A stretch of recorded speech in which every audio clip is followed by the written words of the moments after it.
Your favorite Arkansas sports talk station. And this one belongs to the Razorbacks. Streaming live from hitthatline.com. Fans are amazing. It is lit down here on the sideline. This is Halftime with Phil Olson, Matty T, and Drew Barrett. My calculations are correct. When this baby hits 88 miles per hour, you're going to see some serious... Here come the students. Oh, here come the students. They're coming from the south end, and this one has been a long time brewing. I have been waiting for this moment for a long time. Judging by the sound of it, so has everyone else. Hey, hold on. It's almost halftime.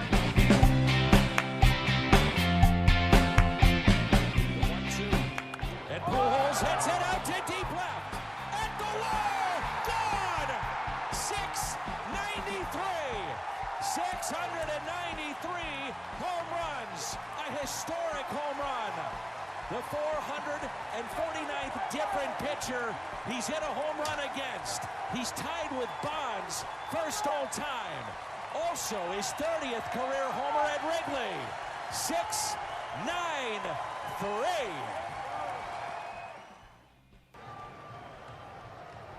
Ground ball right side. Albert, Montgomery, ball game. Cardinals win it. What a way to finish it with the two guys that start tonight. Albert to Montgomery, and a 1-0 complete game shutout for Montgomery. His first ever in the big leagues.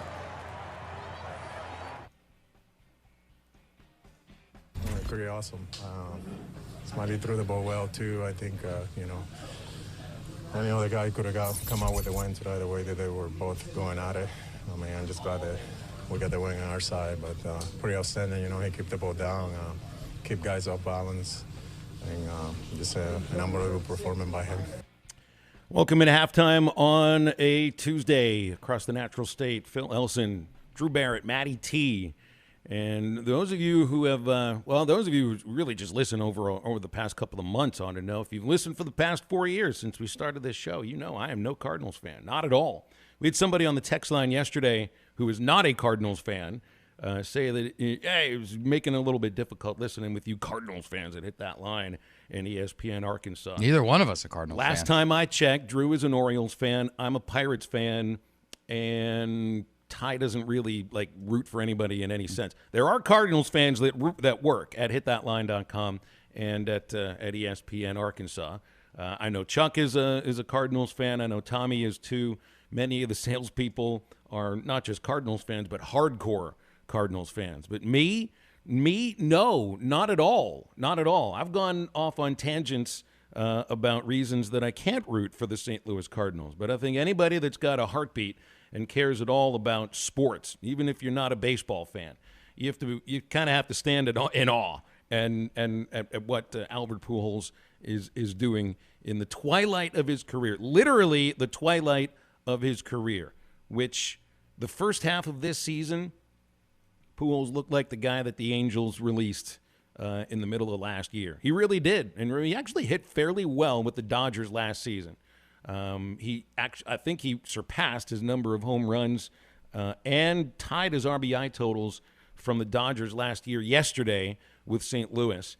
But I mean, any of the numbers just have to melt into the background, and you just, when you hear these calls from Danny Mack and from John Rooney, it really does feel like 2009, like 2010, like 2011 in Albert's last season with St. Louis, in which on a night-by-night basis, there were these sort of things happening. Then again, as I understand, he might not have ever had a 10-game stretch in his career like he's having here in literally the twilight of his career. 5 weeks left in the Major League regular season, and possibly a run through the Major League postseason for Pujols, so there's still a little bit left in that sunlight, but wow, you just have to really just tip your hat and appreciate what you're watching. And I wonder how the Cubs fans are feeling yesterday. I was listening to the radio broadcast, John Rooney on the call, when I was driving around yesterday afternoon after I took part in baseball practice of my son's Little League team, hitting ground balls to the kids. And You good with the fungo? You pretty good fungo swinger? It was a little league bat. They didn't have a fungo for it. It was really just 27 inches long, and it felt a little weird trying to hit ground balls without, trying to smash them too hard on a field that specializes in the bat hop. But we can get into that later. We got in the car after practice, went and picked something up to eat, had the Cardinals game on. I love listening to John Rooney. It's kind of like going into master class listening to Rooney. And Rooney is describing how there were boos when Pujols' name was announced. When he first came up to bat, there were boos from the Chicago fans, which, look, I get it. There probably were tons of boos for him every time he stepped to the plate in Wrigley Field up until this year. But I mean, there's there's a farewell tour going all around for Pujols now, and he still has time, I think, to play in some of the other cities in the NL Central that he's dominated, including, I can't wait to see what he does in Pittsburgh, the city that he's literally owned since they ever built PNC Park. But I imagine in Pittsburgh they're going to give him a standing ovation, an appreciation for what Pujols has been to the game, and even though he's one of the main reasons that the Cardinals have owned the Pirates over the last 20 years or so, you have to appreciate what you're watching and understand we may not see anything like this again. We very well may see somebody hit 700 home runs. Pujols may not get there, but somebody in the future probably is going to hit 700 home runs. Somebody in the future probably is going to break Barry Bonds' record. Someone in the future will do incredible things, but you have to wonder if you're ever going to see this kind of incredible resurgence at this age of 42 when the team needed him more than any other time this year. I mean, literally, this team has been to two hitters, Arenado, Goldschmidt, and nobody else for quite a while. Now Pujols has stepped into that void. It's almost like trading for a slugger for nobody at the deadline, and you get Albert Pujols in return. But this has happened after he looked like he was completely lost. Like, think about the juxtaposition of putting Albert Pujols next to Tom Brady. And what Brady's done in his career, he never had the stat desert. He never had the desert of victories, the lack of playoff wins, with a second franchise. I mean, once he went to the second franchise, he already was a grizzled old man and pulled off a Super Bowl championship. And now he's at the point where he's allowed to go take 10 days with his family because he's Tom Brady. But Pujols he wasn't an afterthought, Drew. He'd become a little bit of a joke in the game of baseball for being released at the end of the contract last year, before the contract was up. Before it was up, for being somebody that was, wow, remember what he used to be like? And oh gosh, look at what he is at the twilight of his career. Now, two completely different people. Well, assuming that this continues, and these sort of hot streaks are really difficult to continue at the age of 29 or 33. Never mind the idea of being 42 years old and the history of foot and knee issues that he's had that apparently aren't bothering him anymore, at least to the point where he's no longer effective. I mean, even if he doesn't continue like this, which I can't imagine anybody really is able to do, for the next 5 weeks, if he's able to at least be somewhat of what he's doing right now, you end up almost forgetting about the Angels' years. Like, it's impossible to forget about a 10-year desert of playoff wins and really regular season success, and turning into a replacement level player for 6 to 7 years. Like, Brady never was like that. Brady continued the greatness all throughout his Patriots career and into the Bucs. We had forgotten how great Albert Pujols is, but at age 42, here he is. He's just as great as he ever was with St. Louis, and he's doing it now at an age which is making you, I think, making people that aren't Cardinals fans at least stand up and cheer. Oh, of course. I mean, it's a great story. It's great to follow along. I'm not a Cardinals fan. I'm not a Cardinals hater either, just because it's hard to grow up and grow up where I did and live where I do now, and despise the Cardinals, because most people that I know are Cardinals fans. But you talk about the desert that was his stat line in Los Angeles. You just look at what we're watching right now, we're talking about 693 home runs career-wise. When he was in St. Louis, he never had a single season where he hit below 32 home runs. In L.A., he only hit over 30 home runs, 30 or more, twice. We're talking 10-2. And now he's been on pace he's hit 17 home runs in the last 2 seasons. Right now, he's at 14, on pace to get to 17. But just think about if he would have just been able to keep up that streak of 30 or more for a few more years in Los Angeles, we'd be talking about not him getting to 700. We'd be talking about him catching Hank. You probably would. I mean, we'd be talking about him being somewhere around 735, 740. I mean, that's the insane way. The best way I can show people just how bad it really was during his time in Los Angeles, to where you go from being not just one of the best hitters, but one of the best power hitters in all of baseball. You're called the Machine for a reason, to getting out in that California heat and just rusting up. That's exactly what happened. And now that he's back in St. Louis, he's able to do it. I'm saying it right now. He gets a 700 for sure. I'm putting the house on it. 5 weeks, 7 home runs. Heck, he's hit 5 home runs. 9 games against the Pirates, 6 of them in PNC. Oh, you could hit 7 home runs in PNC Park alone. He's got 6 games there left. That's right. 693. What a number. And that's a great way to overshadow. This had to have been, I don't know if there's been another Maddox thrown this year. 99 pitches for Jordan Montgomery yesterday. The definition of the Maddox is the complete game on 99 pitches or less. Never mind the idea that the dude retired 27 of 28 hitters, walked nobody, and threw a ton of strikes. Drew Smyly was incredible yesterday. 4 hits, 1 run, and 7 complete. And you take that any day. He didn't even make a mistake to Pujols. If you saw the pitch Pujols hit, he reached for a pitch on the outside corner and drove it to left center. That's old Albert Pujols stuff. That's him getting around on the ball, ain't it? And the old Albert Pujols is the new Albert Pujols. And think about that. You would have never expected that when he came back this year for what was just supposed to be a nostalgia tour. You know, grandpa coming off the bench, DH every once in a while, throw in a pinch hit, give him a rocking chair, standing ovations. Maybe the Cardinals have a good season. And now he's the best story going in Major League Baseball. 877-377-6963 for you Cardinals fans to react to that. Hey, Cardinals haters, tell me if you at least appreciate what Pujols you have to. It's history, man. If you like baseball, you got to love it. Hey, when McGuire broke the record in 98, I was cheering for him too. No Cardinals fan in 98. Heck, I lived in Pittsburgh back then. So that's our number for calls and texts. Voice of the Razorbacks, Chuck Barrett, coming up later on in this hour. We've got Alyssa Orange, hour number 2, and Nate Olson from Scorebook Live in the 1 o'clock hour, because you got high school football starting today and lots to get to on that. All right, much more to come up next. It's halftime.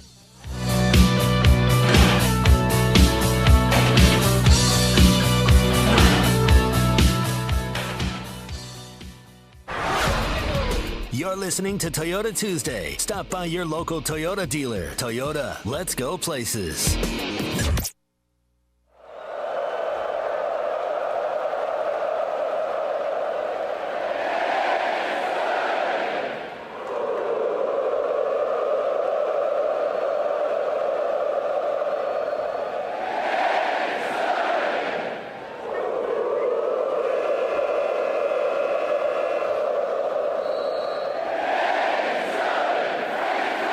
ESPN 95.3 and hitthatline.com. Save up to $8,000 off on a great pre-owned vehicle at Harry Robinson's Salasol Ford. The manager specials are right on the front row. These are wonderful vehicles. Cars, trucks, vans, and SUVs. Many still have factory warranty remaining with discounts up to $8,000 off. And at Harry Robinson, you always get more for your trade. These savings and the best selection on pre-owned cars, trucks, vans, and SUVs is at Harry Robinson's Salasol Ford. 1 mile south of exit 308 off of I-40 in Salasol. Sometimes wounds just don't heal, and when they don't, reach out to the Tulsa Wound Center. They provide chronic wound care using all the latest technologies such as hyperbaric oxygen therapy, shockwave therapy, skin substitutes, and more. When it comes to life and limb, experience matters. Make sure you are being seen and treated by an experienced and certified wound physician. Founder and medical director Dr. Lam Lee has been a prominent wound care and hyperbaric physician for over 15 years. 10,000 patients can't be wrong. Online at tulsawoundcenter.com or call 918-561-6661. Wheels RV wants you to seek out all the natural state has to offer this year. Explore Arkansas in a new RV from Grand Design, Forest River, KZ, Heartland, Keystone, or Alliance. All the best brands at the best prices. Enjoy peace of mind with our lifetime warranty on every new RV and a mobile service shuttle to keep you camping. So come on in and discover why Wheels was voted the best RV dealership in Northwest Arkansas. Wheels RV, 5 miles west of exit 72 off of I-49 in Springdale. Seek, explore, discover with Wheels RV. Was your roof damaged by recent storms? Don't fall victim to out-of-town contractors and fly-by-night repairmen. Trust the local roofing professionals at Able Roofing. Call their local number, 474-0006, for a free roof inspection. Never trust something as important as the roofing system on your home to a storm chaser. Able Roofing, 474-0006, will work with your insurance company. Call now for your free roof inspection, 474-0006. Able Roofing, the hometown roofers. Watch every Hog game this season at Joe's Grill and Cantina, your home for half-price apps and taps during every Hog game. With TVs all around the restaurant, you'll have a front row seat for all the action. Half-price appetizers like Joe's Sampler Platter, Ballpark Nachos, 10-layer dip, brisket nachos, and Mexican pizza. And ask about Joe's tailgate packages to make your football experience even better in the comfort of your home. Half-price apps and taps for every Hog game at Joe's Grill and Cantina, 3400 South 74th Street, across from Harps. Road Chevrolet Van Buren is hosting their second annual car show, Saturday, September 10th from 10 a.m. to 2 p.m. right out front on the lot. Hot rods, food truck, giveaways, face painting, and vehicles of all makes and models. This event will be fun for the whole family. Have a cool car or know of someone who does? Call Savannah Neal at 479-474-4000. Road Chevrolet Van Buren, exit 2A off I-540. Prices you'll love, people you can trust. Calling all fans of flavor, there's something new at your locally owned TGI Fridays in Fort Smith. Fridays Fajitas. Fajitas you love in bold new flavors like dynamite shrimp, tandoori chicken, and the spicier whiskey glaze blaze Tex-Mex. Right now, get free chips and queso with any Fajitas order. Dine in or order online for curbside pickup at Fridays.com. New Fridays Fajitas at your locally owned TGI Fridays at I-540 and Rogers in Fort Smith. Your home for every Razorback football, basketball, and baseball game. ESPN 95.3. Hey, Surrey!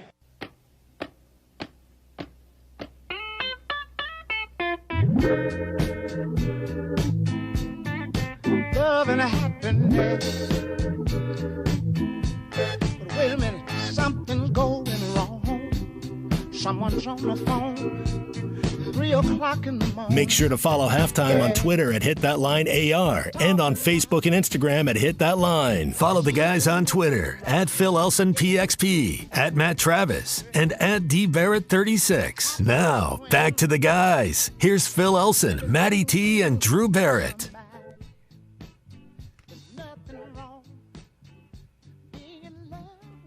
Well, you knew this would come down when Kirby Smart signed his contract after the national championship at Georgia, made Kirby the highest paid coach in college football. Doesn't Nick Saban's contract have language where he's got to be the highest paid coach? Well, he's going to be. Think so. He has signed another contract, another new extension as he enters his 16th year with the Crimson Tide. Will take him through the 2029 season. 7 more years. I wonder if he makes it to that. That's so long. I have a feeling he will. Yeah, I have a feeling he will make it to the end of the contract just because he's a robot. Are we ever going to get rid of him? I mean, goodness gracious. Nope, it doesn't feel like it. They're going to have whenever Coach Saban passes, he'll be there on the sideline anyway, stuffed or something just to have him there, just to keep the intimidation going, which we've seen all these years now. Keep him under contract through 2029. The contract averages, $11.7 million, which is which is about $500,000 more than Kirby's contract averages out to. So and look, Saban signed. I mean, signed an extension last year, but that was also before some of these other contracts were signed. Lincoln Riley with USC, Mel Tucker at Michigan State, Brian Kelly at LSU, and Kirby Smart. So you knew this was going to come. The contract begins this year, $10.7 million, and will go up to $12.7 in the year 2029. So about a range of $2 million from the beginning to the end of the contract. Here's the other prediction on this contract. Because in 2024, the money kicks in from ESPN. Yes. And then there's probably going to be a lot more. Like, we asked this question with the money coming from TV networks to universities and college conferences. Where is the money going? There are no owners. You know, why do Major League Baseball owners and NFL owners just make money? Just automatically make money by owning a team, TV money. Internet money too, those sort of things. Mm-hmm. But it's the owners that get the profits. There are no owners for the universities. Private universities do, but they're not taking the profits. No. So where are the profits going? Who's getting the money? Administrators? I mean, look, these people work hard. They deserve a bump and raise, right? Sure. Athletics, facilities. The facilities always end up getting a bump up and an upgrade. I remember bringing it up a few days ago. My employment with the Razorback Radio Network coincided with the very same year that the SEC network turned itself on. Mm-hmm. And when I started traveling around the league, that very year, you could see construction projects out the yin-yang. Mm-hmm. I mean, sitting in Bluebell Park in Texas A&M that year, it looked like War of the Worlds sitting in the booth with all the cranes. I mean, there were like 10 of them I tried to count. It looked like you were being attacked by aliens, but instead it was construction equipment. Well, that's the way to always tell how good is the university doing, how well are they thriving. You count the cranes. Sure. If you have more buildings, more money. Exactly, more renovations. That's how you can just see how financially they're doing. If things are staying status quo, then it's not doing well. That means enrollment has staggered or dropped. That means athletics isn't doing well. As soon as those two things, and they do coincide, go up, you see the cranes go up. And you want that for your university. You want your university to keep building. And the niceties for the players, too. Just look at the locker rooms. Look at the stadiums. Look at the fields they play on. Some of these are better than the professional facilities that they may or may not be using in the next few years. That's right. But it's the coaches' salaries that also get inflated by this. I mean, the players are the stars of these games, right? Mm-hmm. So often it's the coaches that get talked about more, who, those are the personality. Those really end up being the personalities that we focus on quite often.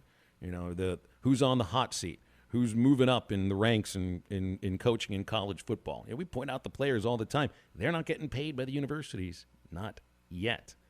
Big Ten is starting to maybe kick around the idea of this. Kevin Warren brought it up on a podcast, or somebody asked him, I think it was Dan Patrick or someone who just a couple days ago asked him if they might, with $1 billion a year coming into the conference and schools pocketing, over $80 million per year on just the football contracts here, maybe the players eventually start getting in on some of this money.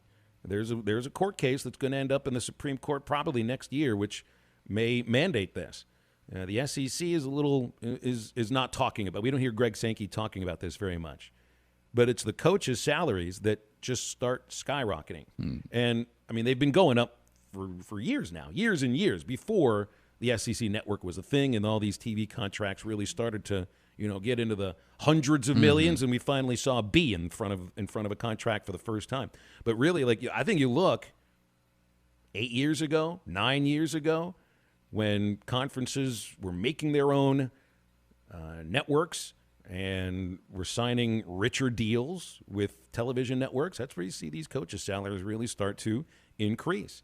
And I'm all for Everybody making as much as they possibly can while they can. Nick Saban's $12.7 million in 2029 ain't going to be $12.7 million in 2029. It's probably going to be over 20 by then. Wouldn't doubt it. I mean, why? I mean, we're talking in 16 years that he's been at Alabama. The least that he's made is 3, and this was back when coaches making over $2 million was unheard of. The fact that you're gonna pay him what, and then now you're looking at extensions for another 7-8 years, and you just know the way that the money's going, the way that college athletics is booming financially, that there's no way that doesn't get extended, it doesn't get raised. He wins one more national championship, they might as well extend him to 2050 because he's gonna. I mean, because by the time they get to 2030, it's not gonna matter. They're gonna have to redo the money anyways. They might as well just do this on a 2-3 year basis. On a year-by-year when it comes to basis, saving. Yeah, I mean, if what does he need to raise his buyout in his contract? I mean, come on.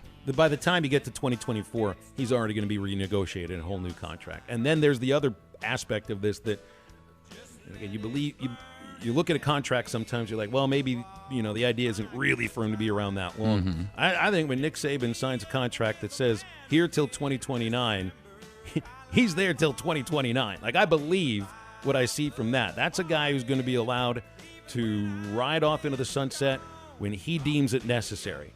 And add on another 7 years, what does that mean for the Southeastern Conference or just for college football? Is Saban going to end up within reach of some coaching records that he doesn't already hold? Stuff to get to maybe with Chuck Barrett after the break. Got any questions for Chuck? He's coming on soon. 877-377-6963. Stay with us. Right back on Halftime.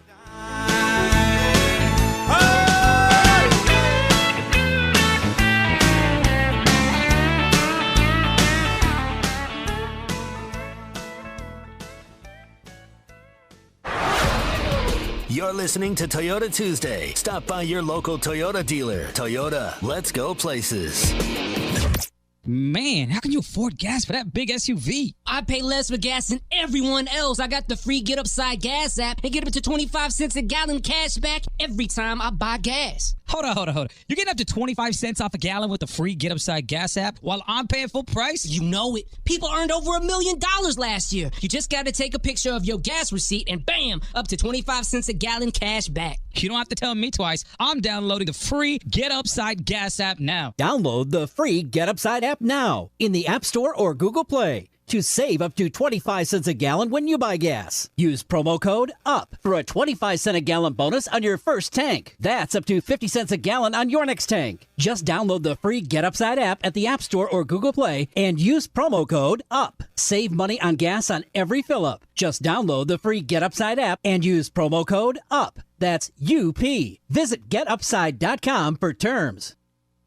The good old summertime is here, and Jelco Outdoors has all your fishing gear for summer trips at the lake or river. Check out the fishing kayaks by Old Town and New Canoe. Summer savings up to $300 off select model. Get ready for fall archery season now with a new bow by Hoyt, Matthews, Elite, and Bowtech. Jelco has the largest selection of box blinds for fall hunting. Come see us at Jelco Outdoors during the good old summertime. Jelco Outdoors, 4600 South Zero in Fort Smith. Well, it's a great time of the River Valley to come out to Randall Ford at 5500 Rogers Avenue in Fort Smith and check out the selection. And Ethan, if people are looking for the full-size Broncos or the Bronco Sports, Randall Ford has several to choose from. We have them. We have a 2-door, we have a 4-door, and even some sports you can come test drive, see the inside of, and let us, do a demonstration with you to show them what they're made of. The full-size Eruption Green 2-door that's setting out front, that's a good-looking Bronco, man. It is beautiful. It's a new color that is exclusive to Bronco right now. Will be coming to Bronco Sport if you were interested in ordering one. The Outer Banks that's on the showroom floor on the Bronco Sport, it's a good-looking vehicle, too. It is, and it's a first edition. It is the last of its kind. You can't get this anymore, so it is something to see. Somebody wants to come by and test drive one of these, all they have to do is just come in and ask for Ethan? That's right. We're on 5500 Rogers Avenue. Please come drive these things. You've got to see what they're made of. There you go. Stop by and see us. Hey, you can always shop us online 24/7 at randallford.com. And don't forget, go vote for Randall on Best of the Best. Harry Robinson Buick GMC wants to buy your vehicle, and they'll pay top dollar today. Pre-owned car values are at an all-time high, and your car is worth more today than it ever will be again. If you are driving a 2013 model or newer with 120,000 miles or less, bring it to Harry Robinson Buick GMC, and they will pay you more for your trade. Even if you don't want to buy a new car, they will still buy yours. Harry Robinson Buick GMC, exit 11 off of I-540 in Fort Smith. Hey, this is Jason Christie from Park Hill, Oklahoma, the 2022 Bassmaster Classic champion. I'm excited to tell you about the Booyah Poppin' Pad Crasher Jr. It is a smaller version of the Poppin' Pad Crasher, and it's a bait I'm going to use all summer on the Arkansas River. Frog fishing is one of my favorite things to do when summer fishing, and Poppin' Pad Crasher Jr. is the right size and has the right hook set up to catch them. It's available at lurenet.com and tackle stores everywhere. The Booyah Poppin' Pad Crasher Jr. Summer is here. Art's Barbecue and Burgers has everything you need for your next picnic, trip to the lake, and outdoor fun this summer. Smoked ham and turkey are perfect for sandwiches at your picnic. Take Art's brisket, ribs, and pulled pork to your next lake trip. And every Saturday at Art's, every thick and juicy burger is $1 off. Art's Barbecue and Burgers, the best barbecue and burgers in town. Rogers Avenue next to Buddy's in Fort Smith, or call ahead at 452-2550 at Art's Barbecue and Burgers. Your home for every Razorback football, basketball, and baseball game. ESPN 95.3. Hey, Surrey!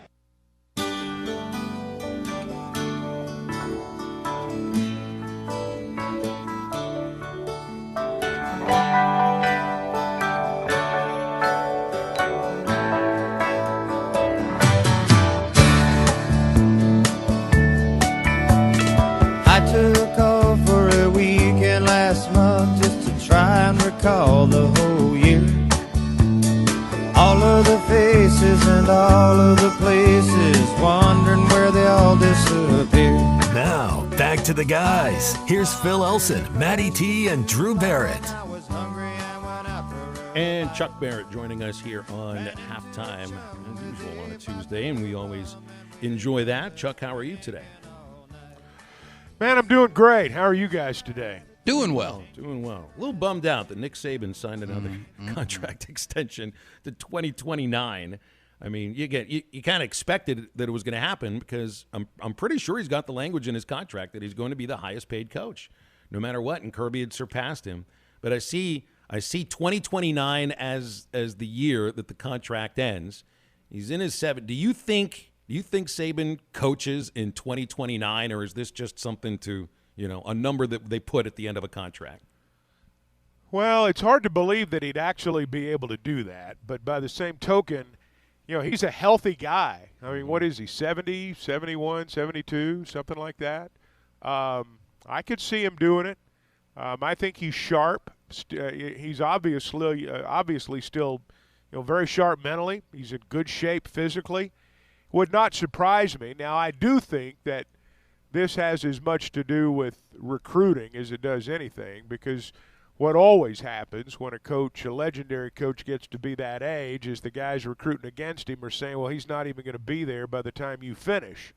So, that's part of this, I'm sure, but I wouldn't put it past him. If that's what he wants to do, I kind of, I've said this before, it wouldn't bother me if he just became the czar of college football, but I guess that's not going to happen. He'd be good for a job like that. Just kind of tell everybody how it's going to be. I think I've heard Saban advocate for, like you called it, a czar of college football. Like we have that in college basketball. Dan Gavitt, he runs the college basketball, the NCAA basketball tournament, which means he's sort of like, is like the czar, for lack of a better word, of college basketball. And this is something that, it's so obvious right now. College football is without a leader as a whole, and this is a sport that is crying out for some sort of leadership from anybody.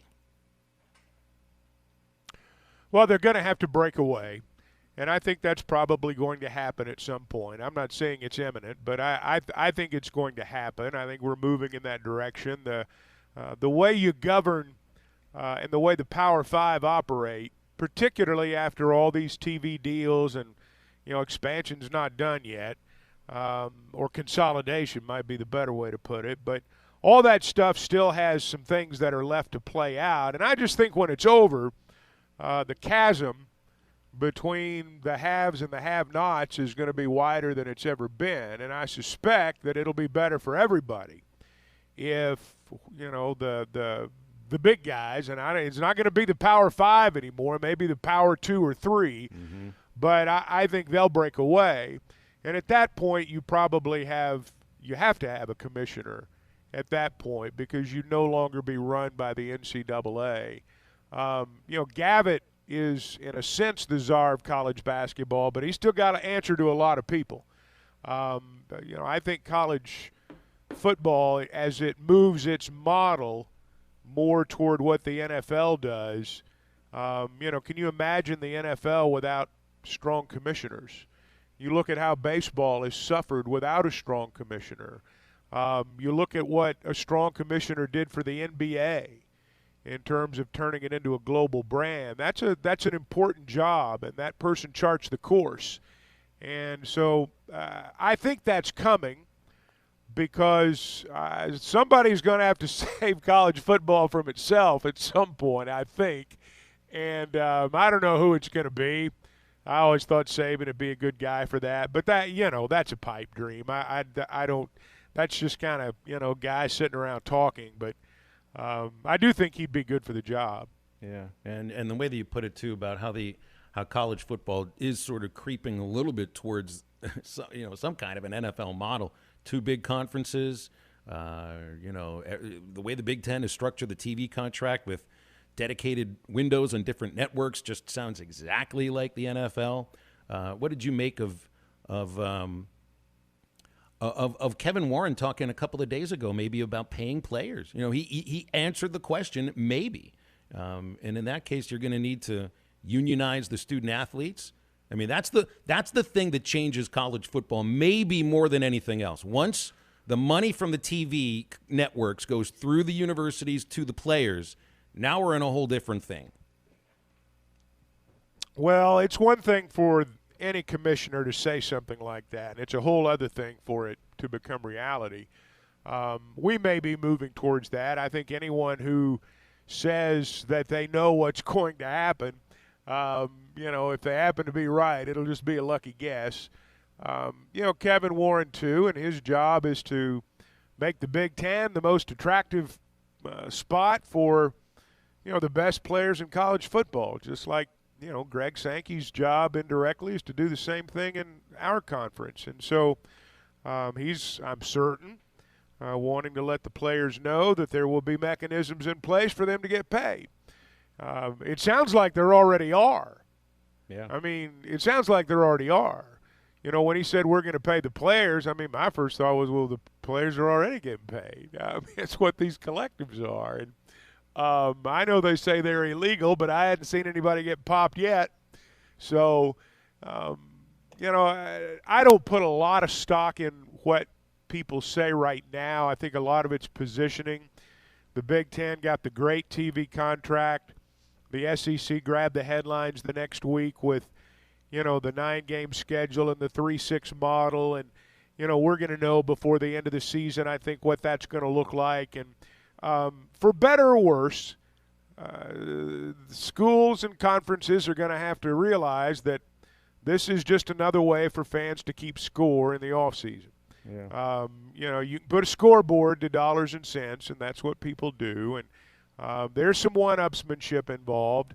But, commissioners are paid to, do the bidding for their conferences, and I'm not begrudging them that at all. But I don't put any lasting stock in a lot of what they say because a lot of what they say is wishful thinking. Sankey and Warren hold more cards than anybody else, but they don't hold all of them. And every word they say, sometimes has an intended meaning, and it also has there's usually other other meanings to things that they say. That I think get filtered through. They signal sometimes the way things are going. Well, the one thing that I do think, and I've said it, and others have said it, and I think it bears repeating, the Big Ten is playing catch up. At least in terms of what happens on the field.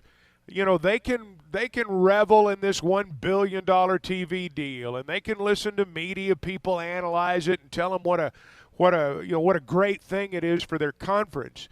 But the bottom line is they've been dominated on the field. And at the end of the day, that's what fans are going to talk about. The Big Ten's got a great TV deal. The SEC's got a great TV deal. Both of them make, ungodly amounts of money off of them. And so, again, there's one-upsmanship involved in the offseason. But in terms of what's happening on the field, they are not on equal footing, and the Big Ten shouldn't act like they are. Sounded a little bit like the Cowboys there. Brag on being the most valuable franchise in the NFL and in the entire world for sports, but still waiting on that first Super Bowl since '96. But you're right. I mean, Cowboys fans are a little bit the same way, Chucks. Like they'll point to the team's value sometimes as like a way to keep score, as if to take pride in the profits that Jerry's taking home. Well, I know none of my Cowboy fan friends feel that way. I can tell you that. And that stuff gets old after a while for everybody. Look, we've been through that here. I mean, let's not act like we've been immune from that. We went through a period there where we were keeping score with that financial ledger. Yeah. And I mean, I'm not saying that that you shouldn't keep score in that area, but that's not the only place to keep score, and it's never going to be the most important place to keep score. If you went on the right scoreboard, all that other stuff falls into place. But, again, both these conferences make a lot of money. The Big Ten's geographic area, and I'm talking about the size of the media markets, they're always going to have a little bit better TV deal. But, again, on the field, they've not even been a match. No, they really haven't. They really haven't, and probably won't be, at least for the next few years. 877-377-6963 if you got any calls or texts or questions for Chuck or any of us. Brought to you by Cheap Sleep Furniture. Got Labor Day sales on right now, and their mattresses and furniture. Any size mattress starts at $199, plus Posturepedic mattresses with savings up to 70% off. That'll include your mattress, box spring frame, and it's only $499. Queen or king. Box springs are just $299. That includes the mattress. Name brand mattresses and furniture for less. Shop local, shop Cheap Sleep. Springdale, Fort Smith, Conway, and Bentonville. More with Chuck Barrett on Halftime next. Peace of mind in buying a quality and well-maintained vehicle is top priority at Carco Auto Sales. Carco Auto Sales has been serving the River Valley and eastern Oklahoma for over 40 years and offers a variety of late model, low-mileage vehicles at unbeatable values. Come see the team at 2810 Midland Boulevard today or give them a call at 783-1722. You can check them out online at buyfromcarco.com. Carco Auto Sales. When you're ready.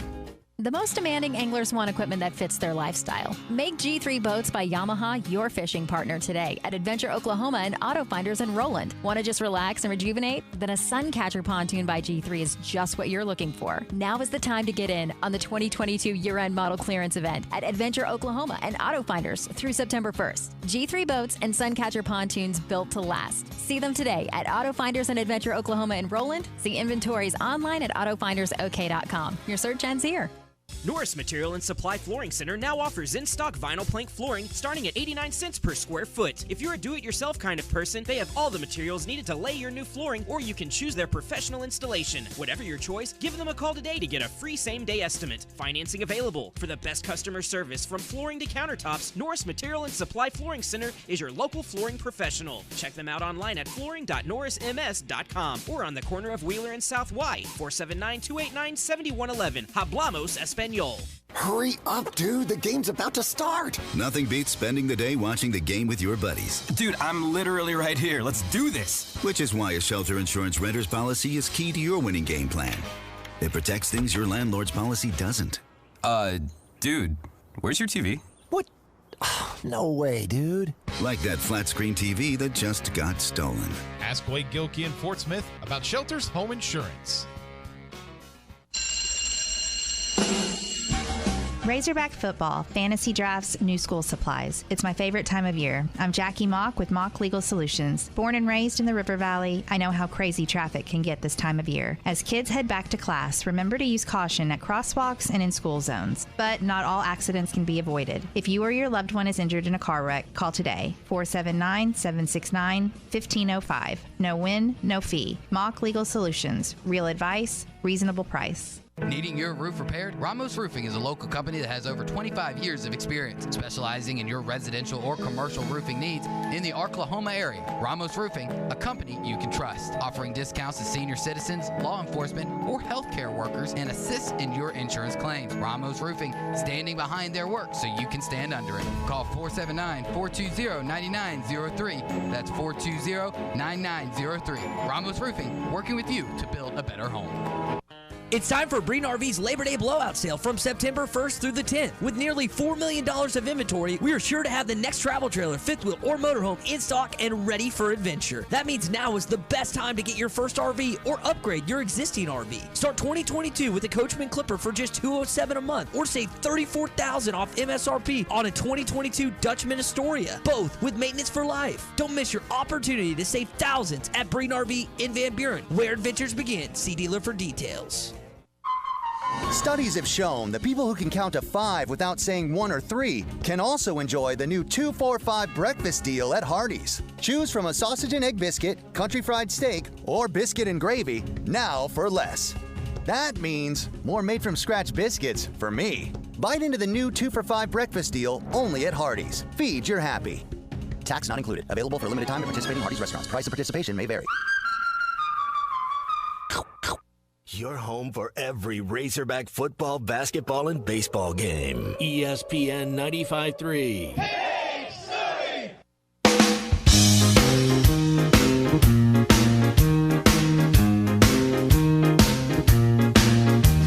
I'm just a gigolo, and everywhere I go, people know the part I'm playing.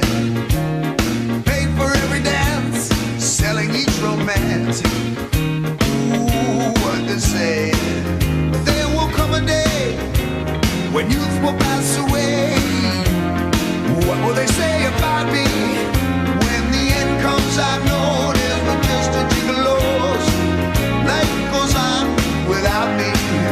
Find us on 99.5 in Northwest Arkansas, 95.3 in Fort Smith in the River Valley, 96.3 in Hot Springs in Central Arkansas, 104.3 in Harrison and Mountain Home, and everywhere on hitthatline.com. Now, back to the guys. Here's Phil Olson, Matty T, and Drew Barrett.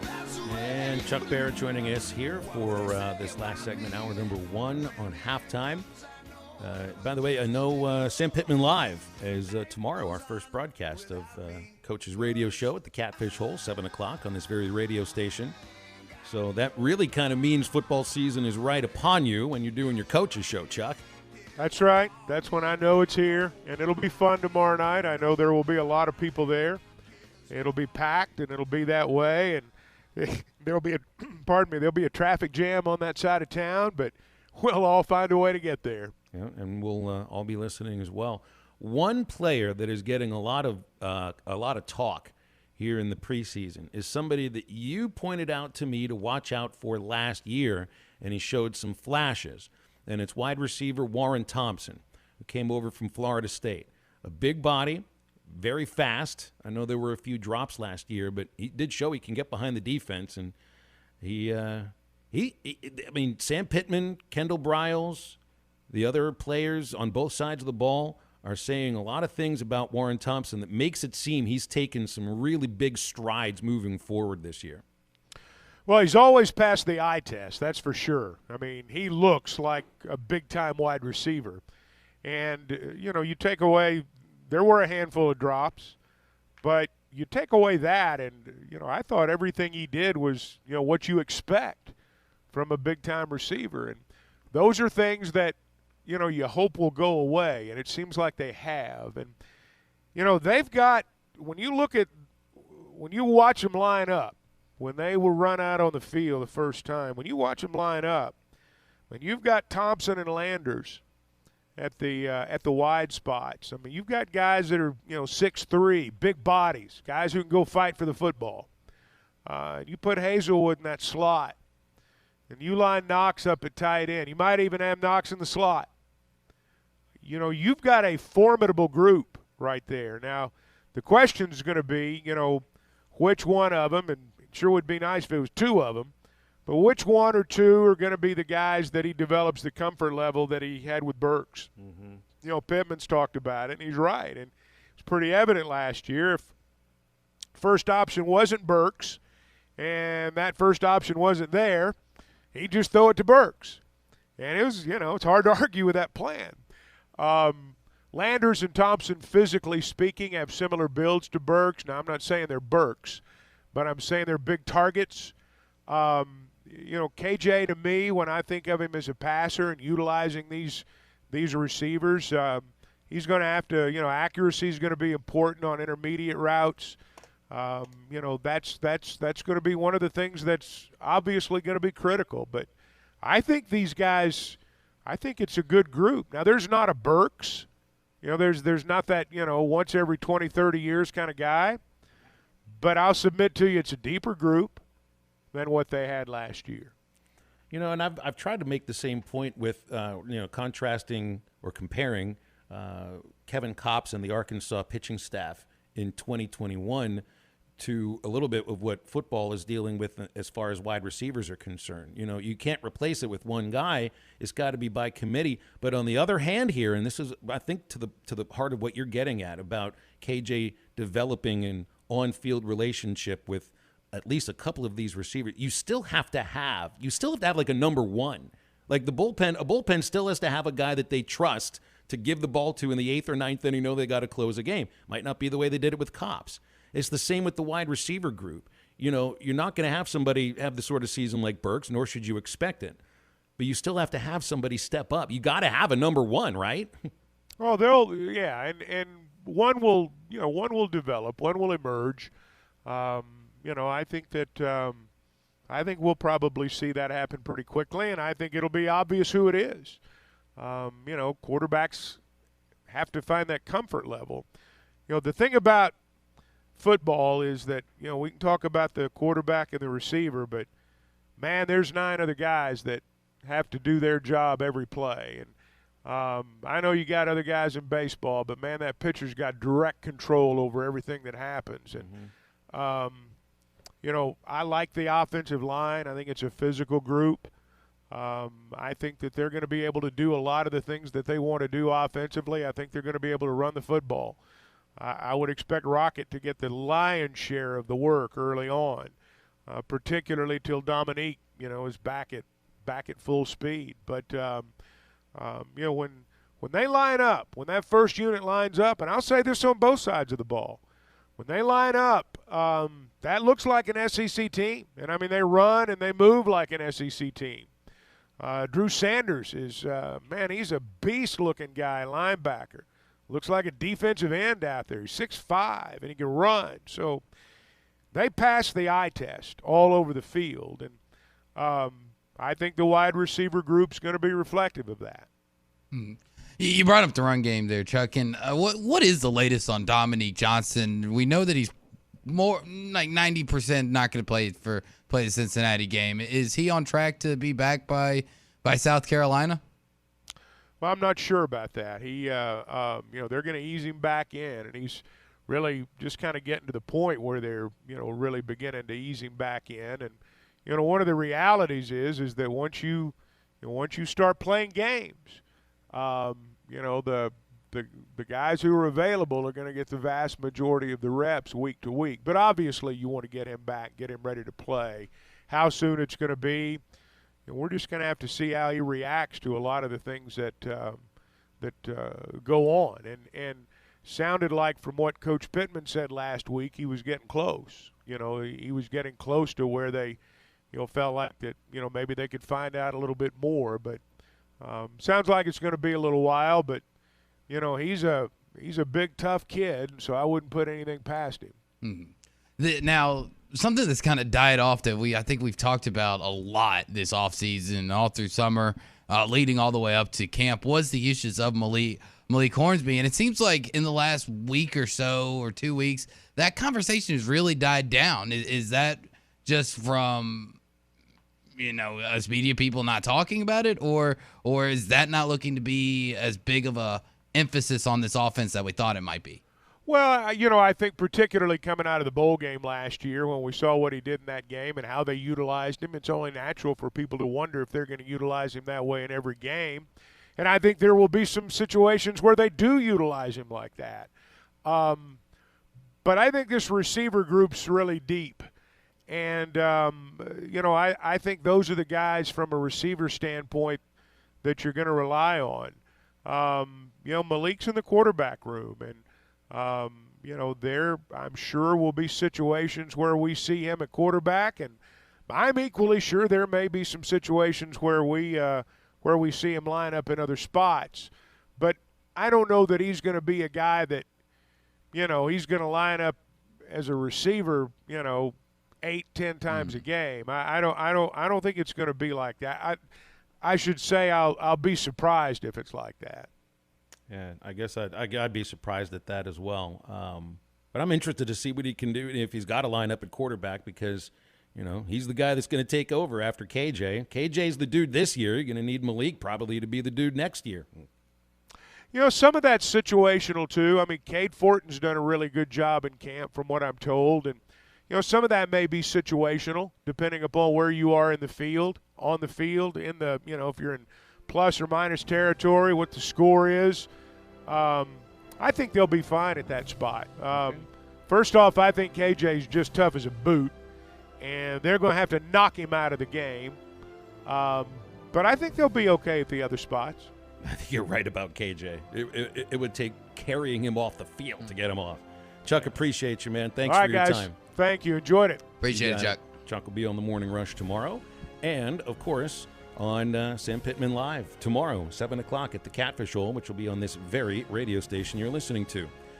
Which moves us into the second hour here on ESPN Arkansas and hitthatline.com on halftime.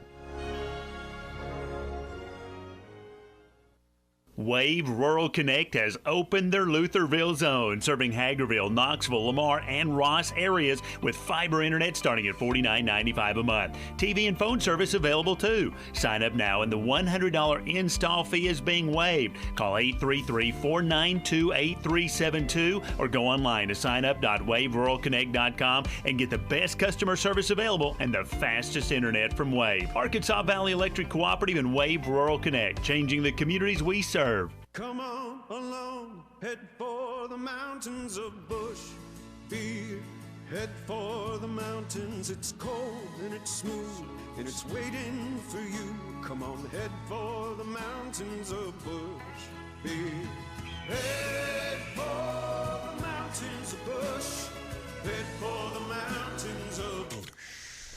Like beer.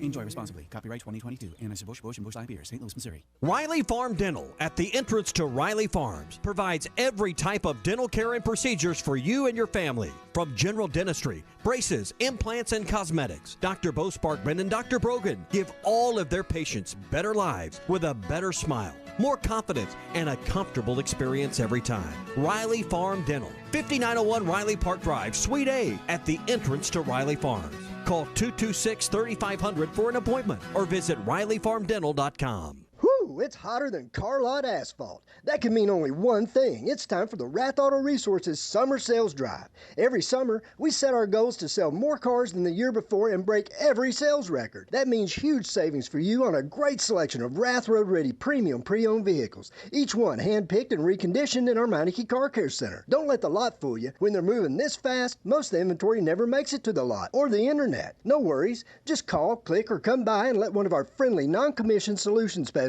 help help you find the perfect vehicle and work it all out so the price and payment fits your budget. It couldn't be simpler, and the summer sales drive makes it the perfect time to save. If you're keeping the car you have, let us take care of it for you in our Meineke Car Care Center with free AC checks, half-off brakes, and buy 3, get 1 free on all tires. Better yet, start driving better today and save big during the summer sales drive. Only at Arkansas's favorite used car dealer, Rath Auto Resources and the Meineke Car Care Center, 4515 Towson Avenue, Fort Smith, or online at rathauto.com. ESPN Arkansas weather. For today, we should see some sunshine across the north, showers and thunderstorms across the south. High temperatures today in the low to mid 80s. Showers and a few thunderstorms possible across the south tonight. Overnight lows mid to upper 60s. And Wednesday, we're in the low to mid 80s. I'm Sally Russell with your forecast on ESPN Arkansas.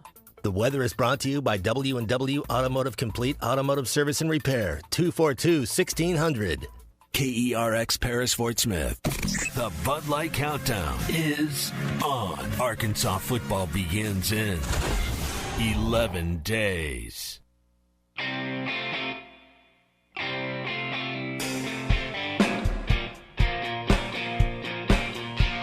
Live from the Busch Light Studios. I love Arkansas. I love everything here. Give me that thing here. On your favorite Arkansas sports talk station. And this one belongs to the Razorbacks. Streaming live from hitthatline.com. Fans are amazing. It is lit down here on the sideline. This is Halftime with Phil Elson, Matty T, and Drew Barrett. My calculations are correct. When this baby hits 88 miles per hour, you're going to see some serious... Here come the students. Oh, here come the students. They're coming from the south end, and this one has been a long time brewing. I have been waiting for this moment for a long time. Judging by the sound of it, so has everyone else. Hey, hold on. It's almost halftime. Anytime you have all your guys back, you feel good, you know, especially after the injury bug has hit lately, so we're happy to have them back. It was a very quick soundbite coming from Bucs head coach Todd Bowles, and the guy he's referring to is Tom Brady, who was allowed to be gone from the team for 10 days in preseason camp, missing a couple of preseason games, meaningless preseason games, in order to spend time with his family. Now, I had to laugh when I saw that there were rumors that he was taking part in The Masked Singer on Fox. You know, you try to connect the dots on some of these things, and rumors sometimes are just conspiracy theories because people connect the dots. You know what I mean? Can Brady sing? I don't even want to know. I mean, that's the premise of the show, right? It's supposed to be like celebrities or people of fame that you that aren't normally musicians or singers, and then they are decent singers, and you try to guess who it is, right? I've never actually watched the show, but I feel like I've seen the commercials and stuff on it on Twitter enough to at least know the premise of the show. Well, I've never watched it once. I haven't watched it. Don't plan it yet. Even if Tom Brady would have been on the program, I don't think I'd have turned it on. I think I would have. I'd have been curious enough to just see if Brady can sing. But try to connect the dots for a guy in Brady who's going to be moving to Fox whenever he decides his NFL career is over. I kind of wonder, like, how good he's going to be in that booth, but that's another conversation. And their television program, in which it would have been quite the reach to allow a professional athlete to take 10 days off in order to go rehearse and perform on a stage on The Masked Singer. But then again, I mean, you can kind of Brady wanted to. I would. Well, I mean, he can do what he wants at age. Yeah, I mean, at age 40. You gonna tell him 45. no? Yeah, I mean, this also might have been part of. I mean, obviously, Bowles mentioned that this was part of the. This had to have been part of the agreement to come back from retirement. Look, I don't need to be at preseason camp the entire time. I am not. I am Tom Brady, for crying out loud. You know, let me do what I want, and you know I'm going to show up and play just fine. But you earn these sort of leaves of absence at really important times for a team. And I mean, Brady left around. Well, I mean, he left before, but it was around the same time that Yadier Molina took a leave of absence from the Cardinals for a totally different reason. This one kind of blew my mind a little bit. Now, we've seen players in the last few years take off time for paternity leave, which I think is great. All for it. Be there for the birth of your children, and to help out for those first few days at least, and then getting back to the grind of the Major League Baseball season. But Yadier Molina took off 2 days in order to go back to his home island, Puerto Rico, to attend a basketball league championship, a big basketball league championship for Puerto Rico, which is a basketball mad island, because he's the owner of, what's the name of the team? The word translates to Cowboys, Vaqueros de Bayamon, where he is from, Bayamon, Puerto Rico. And like this is he didn't really get kicked out of this one, did he? Because remember a few months ago he was down there and he got kicked out. Yeah, he's pretty emotional about this basketball team that has won a lot of the Puerto Rican League championships, including one. I think it was a couple of years ago, right after he bought them. But this really kind of blew my mind. Brady leaving in preseason camp when he's not going to play preseason games, knows the offense in and out, and is Tom Brady. Preseason, that's one thing. I'd be surprised if he took that kind of time during the season. That's why he did it now. Yadier Molina might have a lot of pull in Puerto Rico, but he probably isn't going to change the schedule for this basketball league, in which he left in the middle of a pennant race and a game that he was scheduled to start against Arizona in order to go be with this basketball team. And I read in the Post-Dispatch, they're like, all right, we'll go along with this. They just accepted it. Yadier went to the front office, said, I'm taking these 2 days off. I got to be here for this basketball championship. Well, how much PTO did he have to saved up? Did he have enough PTO saved up? It seems like it. I mean, he's already been on the injured list a couple of times. He hasn't used his 2 weeks this year. I guess he can use it now. But this goes along with the cachet of being Yadier Molina, in which you're going to have Andrew Kinzer starting instead of him behind the plate. And I mean, Molina hasn't been, crushing the ball this year or anything, but Kinzer has been lower than replacement value. But I mean, these things come along with the cachet of being who you are. But it was really weird to look at these stories and somebody who is a great competitor like Molina. Like, I don't think you catch 18 years in the major leagues, never play another position, and be as good as he is at the most difficult position in baseball, without having a burning desire to compete day in, day out. And this might have been like part of the feeling of competing, because owners always are feeling like they're, not necessarily like part of the team, but they own the teams to make money and to compete at the same time. But it just, I've never heard of this before. No athletes taken away for paternity leave, for death in the family. Yeah, family emergencies. Yeah, family emergencies. I mean, normal stuff that you would think about, let's be honest, most of us, what most of us would leave our day-to-day jobs for. Obviously, birth of our children, very important. Death in the family, illness in the family, stuff that is more important than work.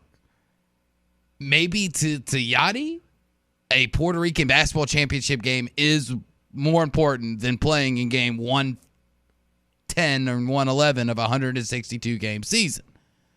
Which, I mean, in all retrospect, it might be. It might actually be. I don't know how important Puerto Rican basketball is to him. I mean, he owes the team. It might be. Obviously, it's pretty darn important for him to buy the team. So, but I mean, this is his last year. Just like Albert, this is his last year. He's retiring. He's going to retire when this season is over. Are there not other basketball seasons? There are. To be played next year and the year after. I'm with you. I'm with you. He's no longer playing for St. Louis.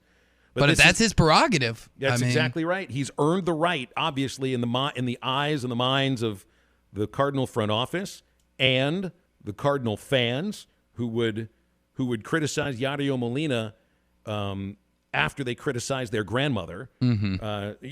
There's only certain people that can get away with this sort of thing in the world of professional sports, and Brady leaving in preseason, I think that's totally cool. Why not? For someone that I think preseason camp, he's already looked at as the leader on the team. He doesn't have to prove that to anybody else. So what he's got here to prove is that, you know what, I still have a family and I'd like to keep Giselle happy. So they took a vacation to the Bahamas together. Let me ask you this. When it comes to Brady, it does feel like it is a different standard because he set a different standard, right? I mean, he has won so many Super Bowls. He is literally the greatest of all time to ever play the most important position in all the sports. He clearly has set a different standard. How would we be talking about other guys that I think are right below? Let's not even go down to, rookies and guys that haven't earned that cachet. Let's talk about guys in the NFL that I think have earned a lot of cachet, guys that are going to be a Hall of Famers. What if Aaron Rodgers did that? How would we be reacting right now? Would we be saying, "Hey, man, you've earned it"? He has. He's defending back-to-back NFL MVP. He's won a Super Bowl. He's going to be a first ballot Hall of Famer. Acid trip or whatever it was, ayahuasca, in the middle of the season or in preseason camp. You know what? I did this to make myself a better leader. You didn't need me for these 10 days in August because I already know all the plays. All these wide receivers that I'm criticizing now. They love me. How good of a leader can he be? Exactly, but I need to take 10 days off so I can go digest some ayahuasca. I can't remember how to ayahuasca? say it. Oh man, at least that would have been better if Brady said, "You know what? I went to Peru. I met a shaman, spent a week with him. Who's Giselle? I don't know." I was talking about Buddy Aaron, and he was like, "Dude, you got to try it. Just I know you're all about it's organic. Don't worry about it. Yeah. You can. It doesn't taste that great, but make sure you got a bowl of avocado ice cream right there next to you, your favorite, and you can get through it, and you'll just expand your mind." Let's take the phone call and then the break. We've got Charlie on hold here. Hi, Charlie. It's halftime. How are you? And the versatility of the show. I'm wanting to try Ayahuasca right now. I do not want you trying this right now. Although wait till the weekend. Not on the air. Not on the air. You can go try this stuff and then please record yourself for like 5 days and then report back once you're sober again. I got Maddie on Facebook. I guess I could just send him the video so you guys could check it out once it get done. I wanted to say I was going to bring up this. I wish I could have called a little earlier today. I didn't know. So Chuck comes on today does he come from 11 to 12 on this day of the week? 11:30 to 12. Okay, cool. I need to start calling in when he's on here, man. I've always wanted to give him his props for how awesome he is. Because him and Phil, I put them right there together. They call a great game. But I do want to say, like he was talking about this receiving group, and you guys were talking about it. Do you guys remember the year, and I'm not saying we're going to put up those type of numbers. Do you guys remember the year LSU had the 3 receiving core that they had of Chase, Jefferson, and what's the other cat? Why am I drawing a blank? They had Jamar Chase, Justin Jefferson, and with somebody else. And now I'm not saying that any of these guys are going to be at that level, but would you call those 3 guys, all 3 of them, number ones? I think you're referring to Terrace Marshall. Yes. Would you call all 3 of them number ones, or would you say there was a true number one that stood out in that group? Well, Chase, I think Chase Jamar stood Chase out. did, yeah. But still, the 2019 season. The numbers for him and Jefferson were almost identical. I mean, Chase had a couple more touchdowns, maybe 200 more yards, but I think he did stand out at least a little bit. When you guys say number one, though, like, could it be based on because what I think is going to happen? I think you guys said it a few weeks ago. I think Hazelwood is going to lead this team in receptions, but not necessarily touchdowns. I think you could see a guy like Landers lead the team in touchdowns. And I could be wrong, but that's just kind of the way I see it. I see it being how you guys said it a few weeks ago, Drew. I think you said it. Somebody having about 40 catches, then your next guy having about 30, and then whatever, and Trey Knox being in there between the 20 and 30 range. As far as getting in the end zone, I think your red zone targets have got to be, especially down the red zone, that's going to be Landers and Trey Knox. In my opinion, I think those 2 guys down in that red area, if they got a one-on-one matchup, I think you got to take it. I think they're going to be tough to stop down there. I appreciate it, guys. Y'all have a great one. All right, Reverend Paul Barrett, Drew Barrett. Don't be drinking none of that Ashaka now, or whatever it's called. I got you, Charlie. I appreciate it. Charlie, good to hear from you. Thanks for your phone call. 877-377-6963 if you got any calls or texts for us. Alyssa Orange coming up after the break. Stay with us. It is halftime.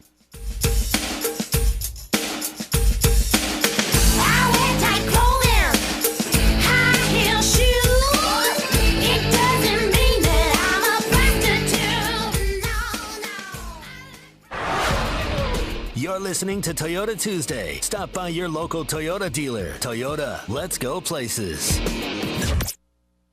Together we stand as tall as the Tower of Old Maid.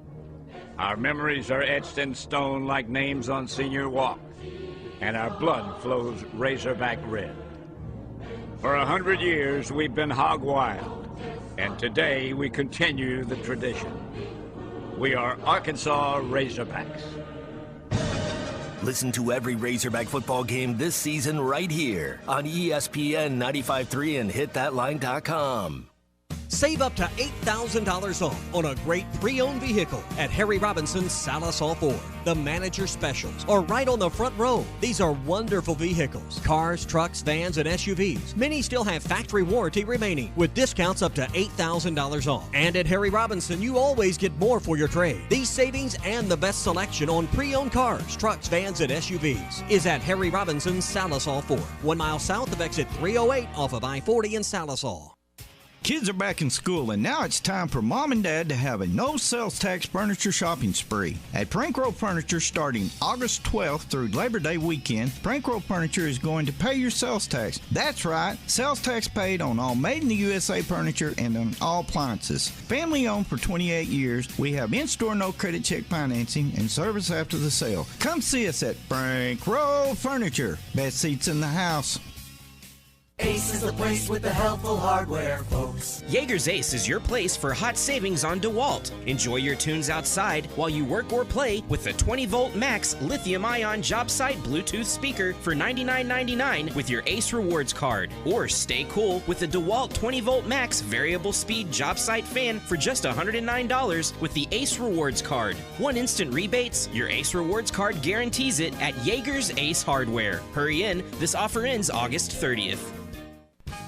Gray Brothers Equipment understands the importance of your hay crop, and they're ready to help with quality Kubota products like Kubota rotary disc mowers, Kubota brand wheel hay rakes, and BV round balers attached to Kubota's M-Series cab tractor. Together, Kubota and Gray Brothers will make your hay days fun again. That's Gray Brothers Equipment in Fort Smith and Photo, where if you pick orange, you'll never get a lemon.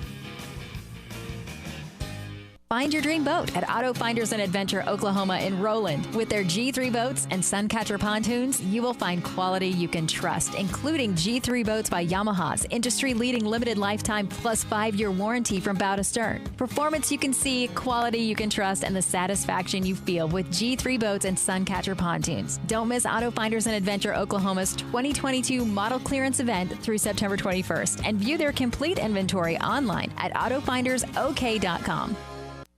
United Hail Pros will fix your hail-damaged car, offering industry-leading paintless dent repair with zero out-of-pocket, a free rental car from Enterprise, and a lifetime warranty.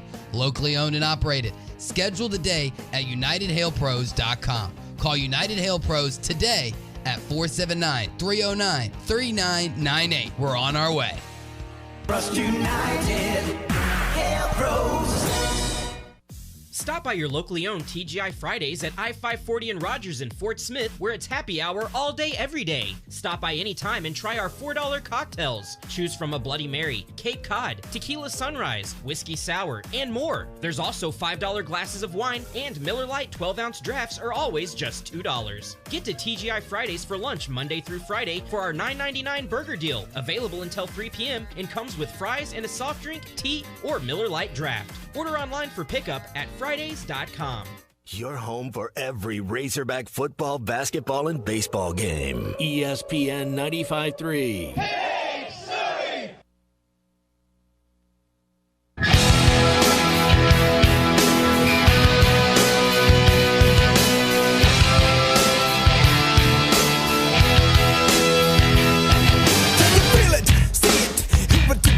If you can't, then it doesn't matter anyway.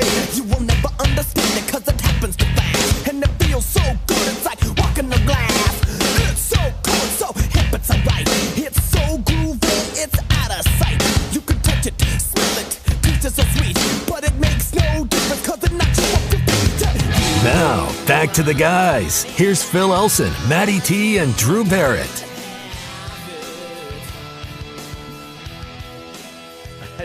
I had to laugh. Alyssa Orange joining us here from Pig Trail Nation on a Tuesday on Halftime. Had a birthday a couple years ago, and on your Twitter, Alyssa, you refer to being Cody Bellinger years old today. Does that mean that you're also riding the bench? Yeah, sure. Hey, no, I actually thought of that halfway through baseball season to the end of this year, and I was like, man, when I turn 35, I'm going to say that I'm Cody Bellinger years old and see if anybody understands what I'm saying. So I was kind of excited to put that out there, but thanks for making me feel demoted there, Phil. Appreciate you. I was going to say, I mean, you're no bench warmer, Alyssa, and I didn't think he was either, but, you know, Dave Roberts had other thoughts since he's not hitting much for the last year or so. Right. Yeah, he did hit a home run on my birthday, so I'll give him that. But, man, Cody Bellinger recently just up and down, which is unfortunate because when he's on, and he's fun to watch. Hey, quick shout-out, though, to my husband who got me some AirPod Pros for my birthday because I lost my AirPods in San Francisco for the March Madness. And so now I have them in, and my face won't mute myself or hang up on you guys anymore. I do hear it, Alyssa. That's right. I think you did lead our guests in not face phone calls, but face errors. Mutes. Yeah. But so I'm not doing that anymore to Drew. I'm sorry. I appreciate it. I love those AirPod Pros. Those are the best. Hey, you're not a Cardinal fan. You're a Dodger fan. You had Pujols with the Dodgers last year. He had some moments with them last year. I think we kind of forget that. He hit with them a little bit. And about the number of games he played with the Cardinals so far, he played the same amount last year with the Dodgers and actually produced a little bit.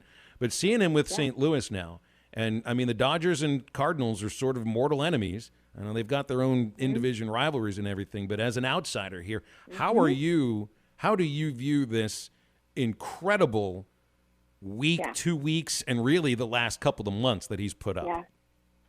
You have to love it. I know that I am a Dodgers fan, but I love baseball, and you love this for him. And when he came over from the Angels to the Dodgers last year towards the middle of the season, he just had a joy about him that I think had been missing for a while, and you saw it. He wasn't in the lineup every game, and he didn't play much. And, you know, he would pinch hit every now and then, but it was just his presence in the dugout. You know, they were calling him Tio Albert, and he was just, you know, the incredibly talented older player that the younger players gravitated to and learned from, and he was just having fun again. And for him to be back in St. Louis, and yes, you're absolutely right, I do not like the Cardinals, but you have to be happy for him because he's happy playing baseball again, and Albert Pujols being good and having fun is just good for the game, and I love to see it. Yeah. All right. Well, It is a heck of a lot of fun to watch, and as a Pirates fan, I'm just used to watching him do it against the Pirates. I just kind of hope he does it against everybody now because I'm enjoying just don't do it against the Dodgers in the playoffs, okay? Great. I might root harder when it's against the Dodgers just because of all the money. I can't help it, Alyssa. We can still be friends. I think we can still be friends because we both cover very many, the same teams pretty much. And so I think we can be friends. I got a lot of excitement leading into this football season. Preseason camp is over now, and you're sort of all in preparation. The starting roles seem to have shaken themselves out in some ways. And I mean, now it's right upon us. It's week 0. So I mean, hopefully this team lives up to the expectations because I've lived in the state here long enough to say that I would say. I can only remember maybe 3 years where there were higher expectations for Arkansas football. I think the last year with DMAC and Felix, and then second year that they were really good under Petrino in 2011. Yeah. This year, right now, the optimism is running like 11 out of 10. Yeah, absolutely. Well, it means something when Mike Irwin makes the comment in the office where he's waited 42-some years for all the programs at Arkansas to be this good. There was no way that Mike Irwin was going to retire anytime soon with the way that this football team is performing right now. And so, he's excited. Everyone else is excited. And they're fun to watch. And when you listen to them and just their demeanor in general, you see just the leadership, that they carry themselves differently. And that's huge. Body language is huge. And obviously we're going to see on the field what this team is going to look like. But it's the body language. It's the way that this team's confidence just exudes when these players are sitting on the podium, the way that this program believes in itself. And that's what's gotten everyone excited to this point. Yeah, they have potential with what they did, but if you listen to how these players talk, that's what gets you right now before they stepped on the field and played a true game. Mm-hmm. Yeah, listen, they definitely have the confidence. They're ready and locked in and loaded and ready to go. And it's going to be up to, KJ Jefferson. It's been said multiple times by multiple different people, this offense will go as far as KJ can take them. Now, you look at KJ's game last year. Now, obviously, was able to develop a good pass game with hooking up with Traylon Burks and other receivers, but he led the team in rushing last year. Can Arkansas have success if KJ Jefferson is your lead rusher again this year? Yeah, absolutely. What did Kendall Briles say in his press conference on Friday? He said, I like winning. I don't care if KJ's got to run the ball or if KJ has to throw the ball, whatever it does that gets us to win, that's what they care about. And so to have that threat, that makes KJ who he is. You don't want to make KJ into a player he's not. And so keep him dynamic as possible. He's got a lot of weapons around him that he can use and he will use. But if he needs to run the ball, then he can run the ball. Now, I'm really excited for Rocket Sanders. I think that's going to be a huge step in the right direction. Dominique Johnson back at practice in a green jersey, really delicate on that knee. That knee is in a brace yesterday for the first time being out there at practice. But if KJ rushes as much as he does last year, I don't think anyone should have a problem with it if they're winning football games. Mm-hmm.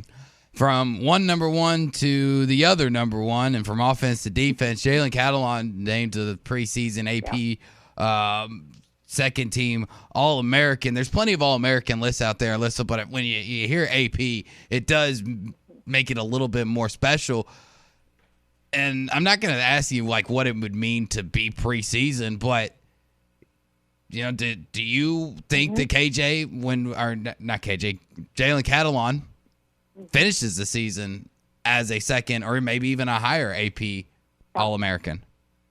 Yeah, he stays healthy. He should be. Absolutely. He's that talented. And, like you mentioned, the AP in front of it just hits a little harder, right?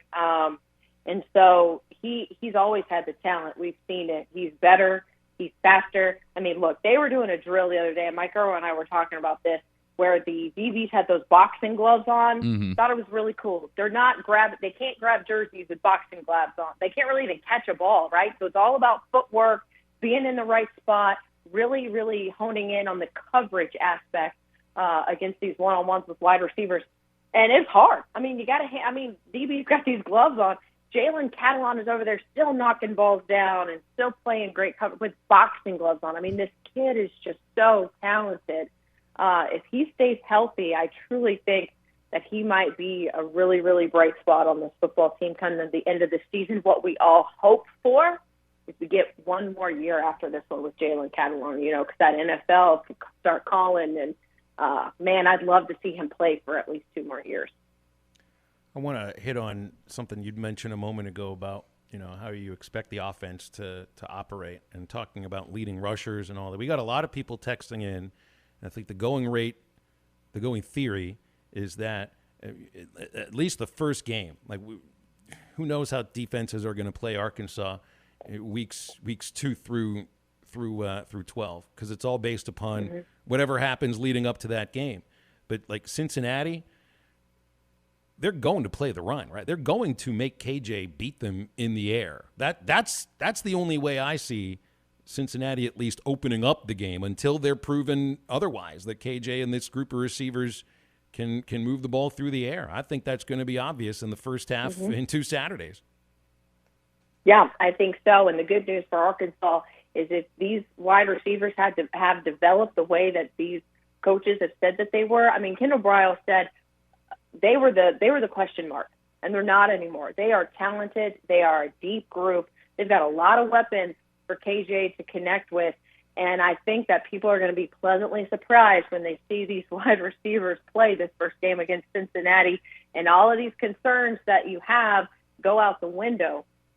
They are that fun to watch in the little bit of amount of practice that we see. And so if they're going to make KJ throw the football, I think they're going to find that Arkansas's wide receivers are a lot better than they expected them to be. And then then you start to cover the pass, which opens up the run game, and things could get dangerous if both of those things are clicking for the Razorbacks in that first game against a Cincinnati team that, no, they're not the team that went to the playoffs a year ago, but they're still a very, very good football team. I'm excited. This offensive line, that's where it starts, though, Phil. If they are going to make KJ throw the ball, he's got to stay upright. And this offensive line that's got guys who have had from top to bottom outside of Luke Jones, who's played in 13 games but didn't start, they've got 2, 3, 4 years of starting experience with the Razorbacks and in the SEC. And that, I believe, is where everything and all that success is going to hinge from. Before we let you go, I wanted to let you get in another word on your Welcome to Whitehall production with featuring Ryan Mallett, because I know this is, I mean, you guys are a TV, content company and everything, but this was a 30-minute, essentially like a 30-minute movie you guys put together. So this is something that's new. Yeah, thank you. It's a project I've wanted to do for a while, just to kind of expand what we do as storytellers, because we're putting together a story doesn't mean our voice has to be on it.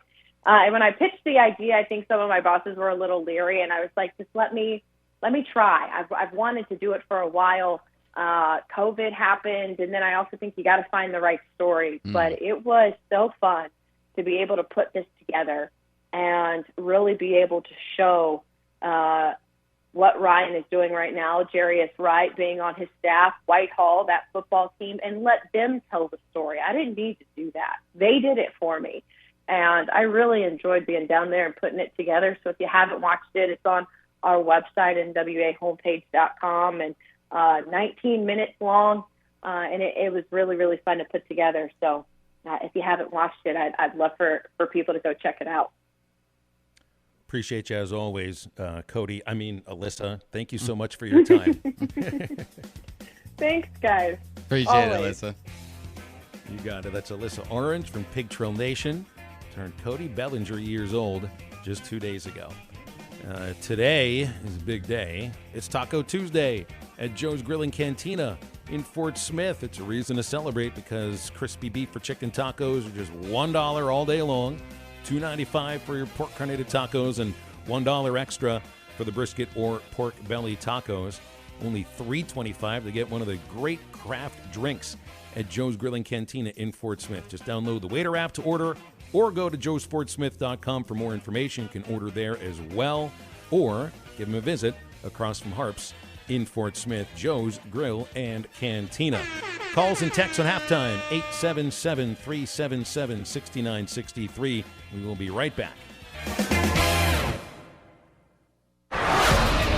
You're listening to Toyota Tuesday. Stop by your local Toyota dealer. Toyota, let's go places. Hey, this is Mitch at Red River Ram, Dodge, Chrysler, and Jeep. And folks, this is my favorite time of year. It's Jeep Freedom Days. And at Red River, one thing we believe in, that's freedom. Like right now, you've got the freedom to order your car online at redriverjeep.com. You can custom build it and get it however you want. And you have the freedom to take the in-person experience and come in and order your vehicle right here from a salesperson, or buy one right off our lot. So make that beautiful drive to Heber Springs or check us out online at redriverdodge.com.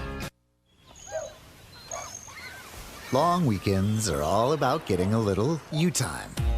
And at the Home Depot, you time means you building, you drilling, you doing, you recharging, you saving, and you going back for more. Do Labor Day your way and get a free 18-volt battery with select Milwaukee Power Toolkit purchases at the Home Depot. How doers get more done. Hi High-Tech Truck Refrigeration Service is all about God, family, and our country, and they proudly display the red, white, and blue. At High-Tech, they specialize in truck and trailer repair, service, and are certified in refrigeration repair. And every day, give thanks to those who have served our country and paid the ultimate sacrifice for folks like you and me. High-Tech Truck Refrigeration Service, located in Van Buren at 6410 Alma Highway or at 479-474-2220. Today is the day. After countless hours of research, cutting back expenses, and 9 months of anxiously waiting for her, today is the day you finally bring home your new car. It's also the day to protect her with an auto policy from Shelter Insurance. Our policies are competitively priced and include new car replacement coverage if anything were to happen to your new baby. Ask Shelter agents Randy Milam or Brad Howell about Renter's Insurance. With over 40 years combined experience, the team at the law offices of Craig L. Cook understand the definition of work, real work, working for you. Whether you've been injured in an auto accident, on the job, a victim of nursing home negligence, or need help navigating bankruptcy, Social Security, wills, trusts, estates, or family law issues, Craig Cook will go to work for you. Call us today, 479-783-8000. The law offices of Craig L. Cook, with locations in Arkansas and Oklahoma. We work for working people. When it comes to your vehicle dent repairs, you want a local professional that you can trust. Littleton's Paintless Dent Repair is your place. Michael, his family, and team have been in the community for over 30 years and are the best in the business. When all the other pop-up hail damage places have packed up and left town, Littleton's is still here taking care of your vehicle every day. Stay local. Stay with the best. Stay with the name you know and trust. Littleton's Paintless Dent Repair. Highway 112 off I-540 in Pecola. Why do people love Shamrock Liquor Warehouse? Simple. They've got it all. 70 years in business, 15,000 square feet of choices. They buy in volume so you can save. What else? How about the largest selection of everything? Shamrock's got it. Special orders? Shamrock's got it. Convenient drive-through, open 6 days a week? Shamrock's got it. Need a keg for your party? Shamrock's got it. Load up at Shamrock Liquor Warehouse at the corner of Midland and Riverfront Drive in Fort Smith. Studies have shown that people who can count to 5 without saying 1 or 3 can also enjoy the new 2-4-5 breakfast deal at Hardee's. Choose from a sausage and egg biscuit, country fried steak, or biscuit and gravy, now for less. That means more made-from-scratch biscuits for me. Bite into the new 2-for-5 breakfast deal only at Hardee's. Feed your happy. Tax not included. Available for a limited time at participating Hardee's restaurants. Price of participation may vary. Your home for every Razorback football, basketball, and baseball game. ESPN 95.3. Hey, Surrey!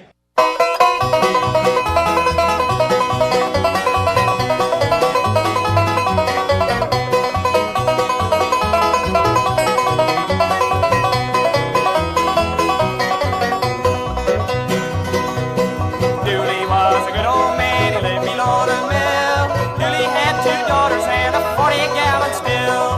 One gal was boiler. You're listening to Halftime with Phil Olson, Matty T, and Drew Barrett. Want to jump in the conversation with the guys? Call or text into Halftime at 877-377-6963. Reading through texts here on Halftime. Harris is going to be very happy that not only is Pujols gone after this year, but he's hoping Adam Wainwright retires. No more Yadier Molina. Doesn't even want to see a Carpenter in the uniform again. Matt Carpenter there with the Mets these days.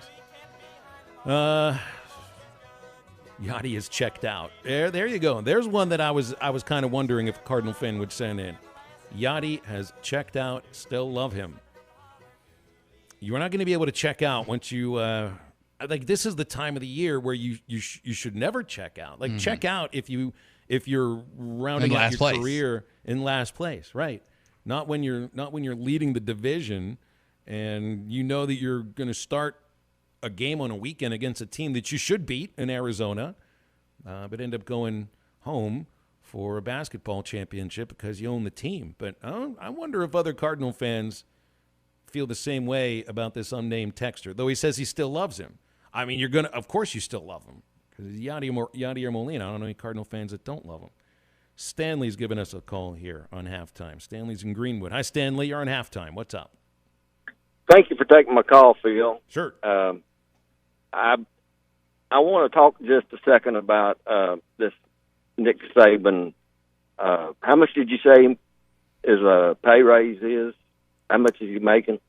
So I think it's 98.6 over the next 8 years. He'll make 10.7 this year, and in 2029 he'll make 12.7. You know, I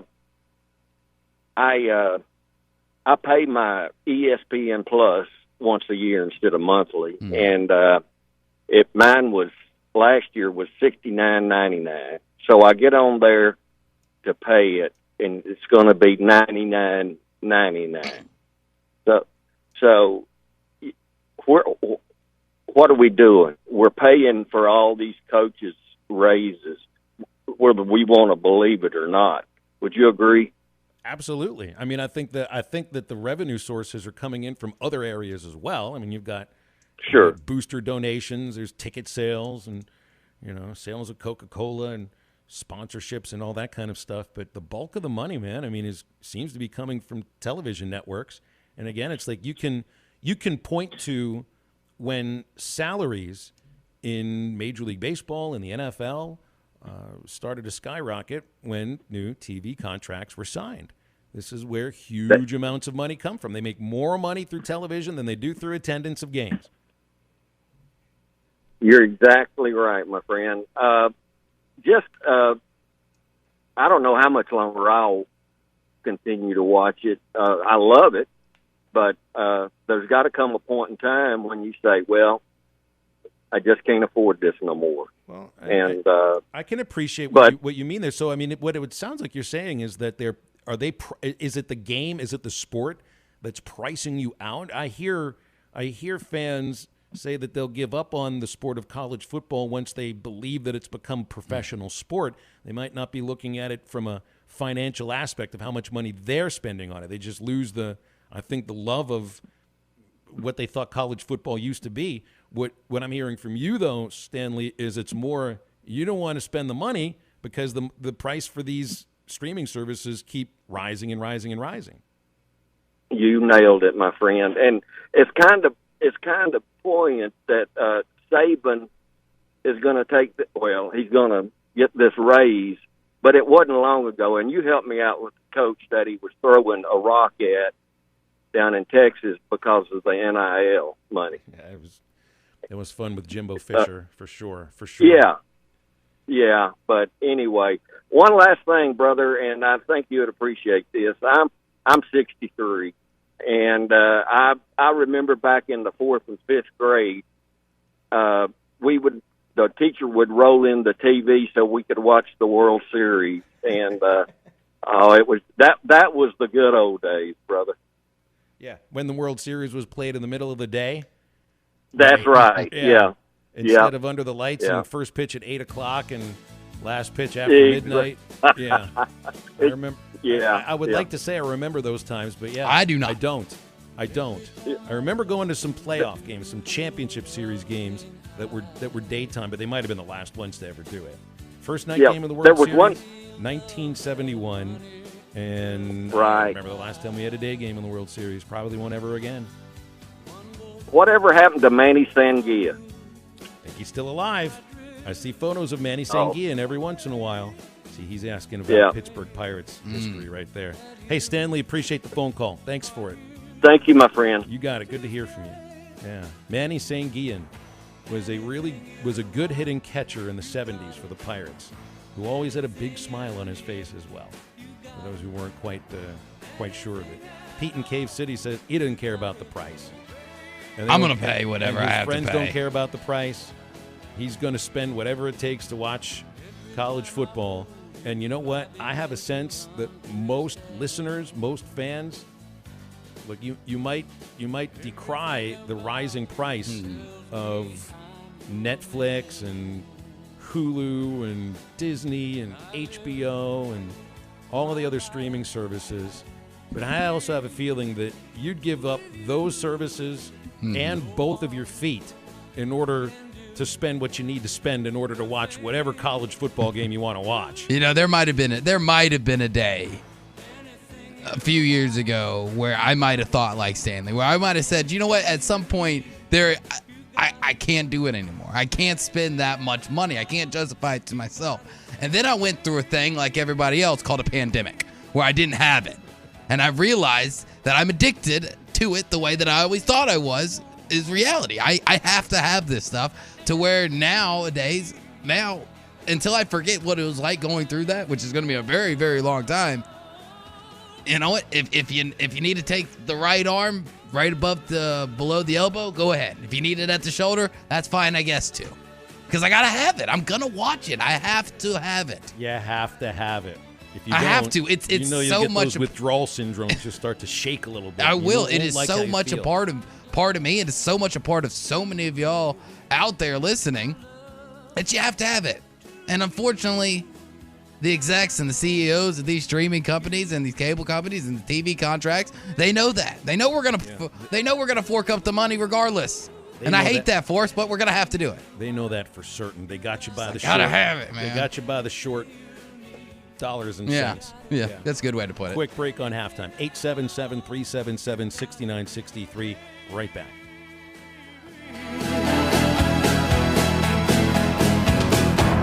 Anything you want, you got it. Anything you need, you got it. Anything at all, you got it.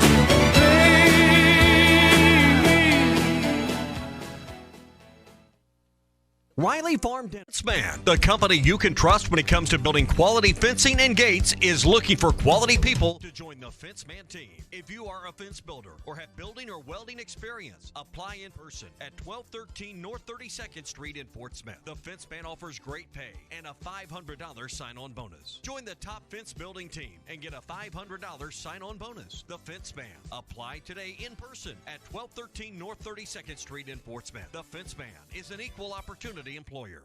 Now that's a dandy white perch. Big old slab. C'est bon, Sakhalin. One beautiful crappie. It's a paper mouse. Some serious crappie. Nice speck. We got crappies. They might go by different names, but all prefer the same thing. Bobby Garland, America's favorite white perch, slab, sockeye, papermouth, crappie, speck, crappie baits. I call it dinner.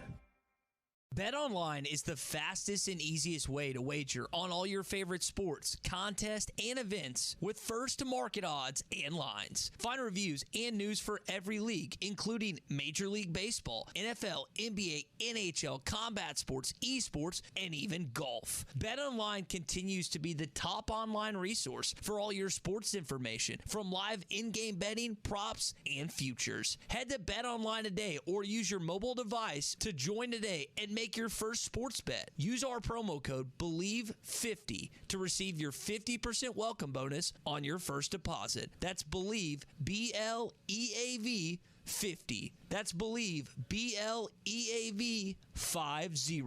Bet online, where the game starts. Ed Sheeran used to sing in the church choir, but now bad habits reveal his desire. The old saying goes, sow a thought, reap an action. Sow an action, reap a habit. Sow a habit, reap a character. Sow a character, reap a destiny. God knows you can't overcome. That's why the faith that saves is trusting what Jesus has already done. There's nothing else you can say or use or do. Bad habits lead to doom. I'm Pastor Eve from Woodland. Think about it. A pre-owned vehicle that won't break the bank? Good luck in this market. But wait, Joe knows good deals. That's right, Joe can get you in a pre-owned car as low as $269 a month, or a truck starting at only $299 a month. Joe knows how to give you more for your trade and save your hard-earned cash. Come see Joe at the Crane Used Car Supercenter, because Joe knows. U.S. Highway 71 in Fort Smith.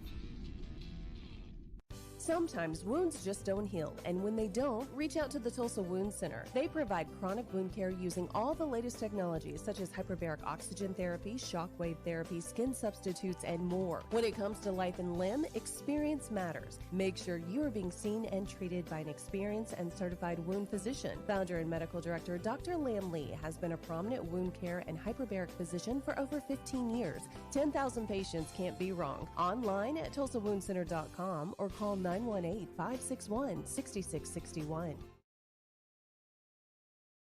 Searching for the best UTV on the market but can't find it with any of the big name brands? That's where the Intimidator comes in. An American brand using American-made steel and built in Arkansas. Intimidator UTVs offer premium components as standard, unlike those other companies. Items such as doors, skid plates, heavy-duty frames, and comfortable seating, all at one comparable price. See why Intimidator UTVs are the best choice by visiting your local dealer, Horns Outdoor in Hot Springs, or visit hornsoutdoor.net. College football 95.3.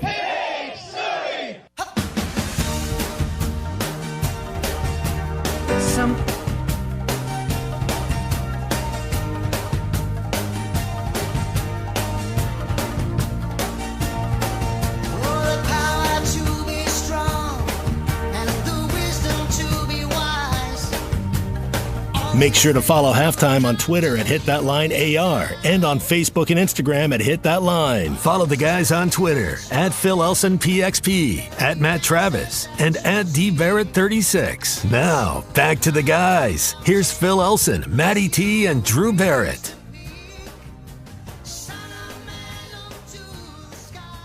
Did you guys see the video on Eric Musselman's Twitter from... this was yesterday. First day of school? It was the first day of school. Did you see this video of I did. Love the outfits. And Anthony Black and Nick Smith. The outfits were great. And I wondered, like, you know, were Smith and Black forced to be in this because, you know, freshmen? Mm-hmm. A little bit of hazing. But then the other freshmen are not there as part of this. So this actually seemed like the kind of thing you'd want to be a part of because your head coach might have picked out the outfits for everybody and chose the music. It was entertaining, to say the least. For those who don't have Twitter, and there's a lot of you, and I've seen him do this before, where he plays DJ, fakes the DJ. He's got on what looks like glasses that Anthony Edwards was wearing in Revenge of the Nerds. Same glasses that Black and Smith are wearing. Nick Smith has on a short-sleeved collared shirt with a multicolored tie. And Anthony Black has a pair of suspenders that I don't know if he'd ever be caught dead in. And one of them's got a Looney Tunes tie on. A ball. Yeah, is that the Nick Smith tie? Yeah, he's got the Looney Tunes. That was Looney Tunes. And Muss is there just like leading the whole thing. Tie. Looking like he's a DJ at a rave. I mean, this is the kind of stuff that you'd be making fun of if he wasn't your coach. Like you saw Shane Beamer's what was it? But just as preseason camp started, and I like the attitude and the energy that Shane Beamer brings. And the social media presence, too, because you kind of, that's the new way of coaching, of communicating with student athletes and recruits and everything, and the fan base, too. But you listen to Mark Stoops, all he's doing is changing the climate. He's not touching the culture. Yeah, no. He's changing climate. You put on silly little sunglasses. Yeah, that might change the climate for a bit, but you ain't changing culture. Well, Beamer, did a whole dance routine, I think, leading into media days. And it was cheesy, but it was entertaining at the same time. It's the same thing with Muss here. I think it's the same thing with Muss. It was last year, the year before, he drove all around campus, giving students rides to camp to classes and went and played pickup ball with the fraternity and passing out Reese's to the students last year during the season. Just some fun stuff for first week of school things, and it's syllabus week anyways. Who cares? Just show up, get your attendance credit. Right. You're in there for 5 minutes. They hand out the syllabus. Any questions? You always get that one annoying kid who sits in the front class, who raises his hand, asks questions about nothing, and then you just go eat lunch and hang out with your friends in the UC. See, part of the problem we know what syllabus week all is. I know that. I don't know if we called it syllabus week my freshman year at Indiana, but that's where it all started to go wrong for me. Like when I showed couldn't make it 1 weekend. Yeah, well, no, I mean I made it through 2 years on campus, but it's like the way I started with the first week before classes really kicked into gear, kind of put me on the path that wasn't the best student for those 2 years. It was let's just say if I majored in partying for those couple of years, well, I got the syllabus for that the first week of school too as a freshman. Oh, Phil, the best advice I could, and if any high school seniors or freshmen out there are listening to the show, the best advice I can give you, I guarantee, Drew Barrett, stamp of approval, guarantee that you can graduate from college if you just go to class. That's it. I mean, literally showing up is 75% of the battle. If you I show thought that up, pay was half of attention, that is it, man. I thought That's half all of you life got to was do. showing up. So you're Pretty telling me much. it's 3/4 of life. In college, it is. You show up, you show that, especially if you have professors that take attendance. Let's say you're on the edge. You need an extra few points to get up and get that passing grade. Well, guess what? That teacher's going to check her attendance book. If you were there every day, she's going to give you those points. Gonna feel good about you then, huh? Promise. I promise. See, you show up, you're going to graduate. The problem for me, and I wonder how many students are showing up as a freshman for this first year of college, and you're away from home that have been in the same situation. Like, I never partied in high school. That was not my thing in high school. I was too into playing baseball. I was too into theater and too into living clean, honestly. I just sort of wore that as a badge of courage and a badge of honor. But and I was younger for a freshman. I was 17, and it took me about 5 months until I got my 18th birthday from once I got to college. Like, that was the introduction to how to party. So when I tell you, like, I learned, like, I majored in partying those 2 years, got the syllabus and everything, I got an A. I got an A plus. But that's also why I had to leave after 2 years. That first week, it might have been good if I'd have had your advice of just show up. Or maybe it would have been better if I had a parent there to, smack me on the butt, wake me up and say, dude, get to school. Did y'all not have GPA requirements for your fraternity?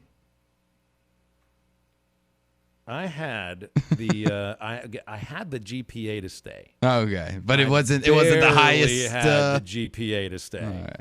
But just enough where they would have been happy to take the money from mom and dad. See, I was technically in the, I guess it could be called the nerd fraternity because we were highest GPA of all fraternities and sororities for like 17 of like 19 consecutive semesters. Before and when I left the chapter. Like, our requirements, like, we had to have a 2.85 to stay in the fraternity. Like, that's pretty high when it comes to Greek life. So, like, they made sure you got your stuff done or you didn't get to party. No, I think the only requirements in my fraternity was that you had to, like, chug a beer in a certain amount of time or, bring a certain amount of people into the party, that kind of thing. It's like, I mean, those things were required as well, but we gave master class into partying. On weekdays and weekends at that fraternity. And again, it's like, I'm glad I was only there for 2 years. Because I don't know if I'd be alive if I stayed another 2 after that. Certainly wouldn't have graduated. All right, into the third hour on halftime on this rainy, wet Tuesday in the natural state. Calls and texts at 877-377-60.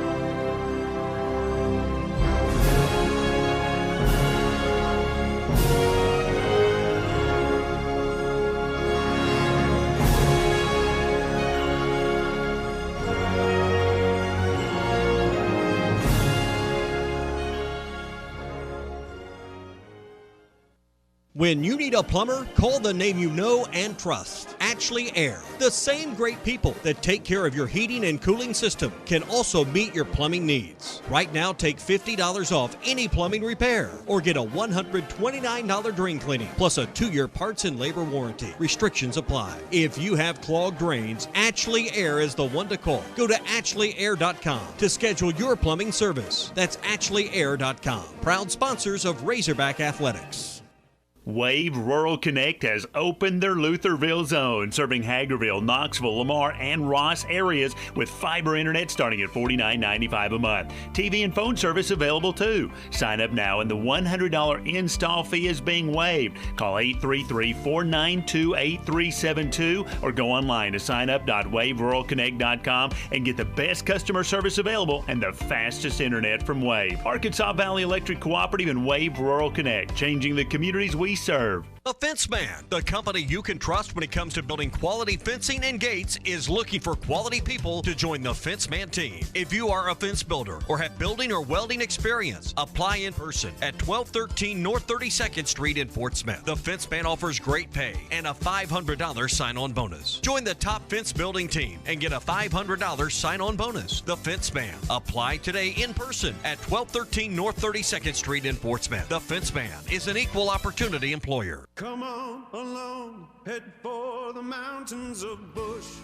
Beer, Head for the mountains, it's cold and it's smooth, and it's waiting for you. Come on, head for the mountains of Bush.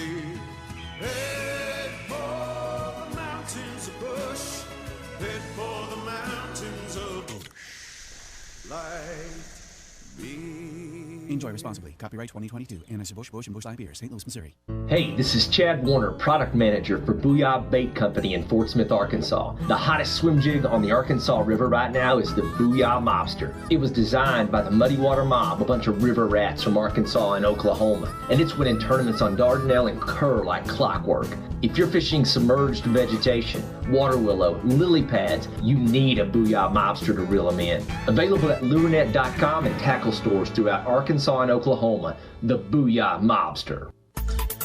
ESPN Arkansas weather. For today, we should see some sunshine across the north, showers and thunderstorms across the south. High temperatures today in the low to mid 80s. Showers and a few thunderstorms possible across the south tonight. Overnight lows mid to upper 60s. And Wednesday, we're in the low to mid 80s. I'm Sally Russell with your forecast on ESPN Arkansas. The weather is brought to you by W&W Automotive Complete Automotive Service and Repair, 242-1600. KERX Paris Fort Smith. The Bud Light Countdown is on. Arkansas football begins in 11 days.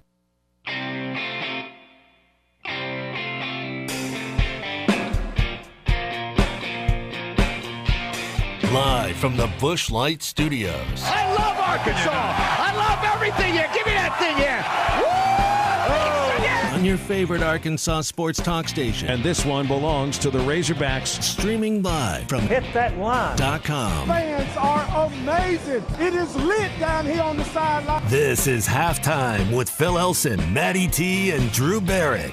My calculations are correct. When this baby hits 88 miles per hour, you're going to see some serious... Here come the students. Oh, here come the students. They're coming from the south end, and this one has been a long time brewing. I have been waiting for this moment for a long time. Judging by the sound of it, so has everyone else. Hey, hold on. It's almost halftime. You know what it almost is? It's almost college football season. Week 0, which is really week 1-ish. And we've got plenty of games going on later on this week, which will start with Northwestern and Nebraska in Dublin, Ireland. Makes sense to me when you've got, like Notre Dame playing in Ireland. I'm wondering about the connection between Northwestern and Nebraska and anything that's going on in Ireland. Though I think it'll be pretty interesting. Lincoln to see. have a sister city in Ireland over there? I have no clue. I mean, Chicago Fort Smith, I know sister city is somewhere in Italy. Maybe that's the connection. I have no idea, but I think it would be a lot of fun to go and watch a college football game in a place like, I don't know if Ireland is a big football island. There's certainly pockets of American football fans across Europe. Mm-hmm. They do pretty well in London in the NFL. Yeah, most of it is NFL, like professional football. Mm-hmm. Germany's big into the NFL. I mean, there used to be a European league that the NFL tried to promote. How long did that thing last? What, 3-5 years somewhere? Which is a long time for minor football. It is. I mean, outside of that, the longest you've had the USFL that lasted 3 years, the WFL. I can't tell you how long that lasted in the 70s. But, I mean, if you make it to the 5-year mark, you've done something special. Yeah, well, I think they made it to 5. This is the second or third college football game that we played in I know in Ireland. Notre Dame's done it twice, I believe. I want to say 1 year it was Notre Dame at Navy, I believe was the first one that they did. And that was when I was in college, so I'm going to say that was like 2015. I've always this opens up a question to listeners. What international sporting event would you like to go watch? Have you always wanted to see in person? Mm-hmm. Whether it's a foreign league or in this case an American sport that's moving across the pond to be played in a foreign land, in a different country. Not like the Olympics, which is, everybody coming together into one place. The thing that's been at the top of my list, I've always wanted to watch baseball in Japan for some reason. I've seen baseball in the United States all across the country, but the only place I've seen it internationally is Puerto Rico. And there were a lot of American kids playing in the Winter League in Puerto Rico. I've had this wild hair where I feel like I really love to travel to Japan to watch baseball, Japanese baseball, not the American thing. I want to see what this is like in a different way, because Japanese baseball is a little bit different than American baseball. They play it a little differently too, but it is a show. It's louder in the stands. Well, in the majors, I mean, I'd be interested to see how they are compared to like college baseball games, in which it's very rarely quiet at Razorback games or Mississippi State or LSU and stuff like that. That reminds me a little more of like what I would expect to see in Japan, minus the noodles. So I don't think we serve noodles in Baum Walker, but that's the going rate in Japan. And I think that'd be a lot of fun. You're already there. You're already over there in Asia. You want to go see Korean baseball? Might as well. Why not see it played in a few Hop, other skip, and a places? jump, right? What would you like to see internationally, sports-wise? I think I definitely would go to a Premier League game. I'm not that big of a soccer guy. Now, depending on which one I went to, whether that was a West Ham United game, Man City, Man United, Arsenal, any of the big ones that I just know off the top of my head, I would want to learn the chants and, learn how to be a fan at those events, because I wouldn't want to stick out like a sore thumb, because you definitely would if you don't know what you're there doing. I think that's always a really cool environment that I would definitely love to go to. Another one that I think would be interesting, I'm going to go with Australian football. Yeah. Because I have absolutely no idea what's going on the field, but it looks fun. It does. It looks interesting. I just don't know what's going on. I just want to buy one of the referees' sport coats and the little top hat that they wear, and get to make those fun hand signals. Used to watch, I remember watching a lot of Australian rules football on ESPN back before they had Major League Baseball and the NFL and everything. When they were showing truck pulls and roller derby, they were also showing Australian rules football, which was pretty darn entertaining. So, but yeah, you might as well go if you're over there and you get a chance to watch. I mean, I'd be interested in doing it. But again, it's like, what is it that Northwestern and Nebraska have that brings those two teams into Ireland? Like, every NFL team knows now they're going to play in Europe at some point. They're going to play in London. Like, I think at some point, once a year, Mexico every City team now, will. and now Munich is also getting on that list. Yes. I mean, so American football has become more worldwide, with the NFL going out and to play in Europe and in Mexico, and they do have fan bases there. The NBA is already a global game. Baseball's kind of a global game. College football is not. It's not. I mean, it's incredibly popular here, and I think in other pockets. But even here, it's very regionalized. Yes. I mean, you'd be shocked to find, and let's be honest, you'd be shocked to find somebody that grew up, let's just say, in Miami their entire life, and they're an Arkansas fan. Like, it just doesn't really happen that way. Like, with professional sports, it does. You have that. But with college athletics, college football in general, it's where you grew up, where you went to school, where your parents went to school type of situation. Everyone that's a fan has a connection to that university. And if I'm the people at Dublin, and I'd be a little ticked off that this is the game I'm getting. I mean, outside of Nebraska and Northwestern fans in America, how many people you think is going to sign up to go to a Nebraska Northwestern game that don't have a rooting interest, like everyone in Ireland doesn't? Two teams coming off of some subpar years, not just one or two, but a couple of three of subpar years in both cases here. That's why I've always felt bad for the fans, the NFL's fans in London that end up getting the Jags once a year. who's giving up the home game for this? Like Northwestern doesn't necessarily sell. Oh, I don't know. I can look it up and see. Nebraska still does. I mean, even though they haven't been what they think they are. Yeah, they still sell that place out. They still sell them. So they'd be having to get a pretty penny to give up a home game. I would imagine this is a home game. Northwestern was like, yeah, I guess we'll give it up. Because who's going to show up anyway? On Nebraska's ESPN schedule page, it's showing as an away game at Northwestern. Yeah, that makes sense then. That makes sense. I mean, here in the United States, I know a lot of people that set their alarms for early in the morning so they can watch English Premier League footy. Oh, yeah. It's a big thing. Develop a love for this team or that team, wear the jerseys and everything. I don't know, college sports across the Atlantic Ocean do not have the same structure that we have here. But I just wonder if there are fan bases for NFL teams in Europe. Do they care at all about college football? Or is it like a once or twice a year thing that they'll watch, the national championship game, because it's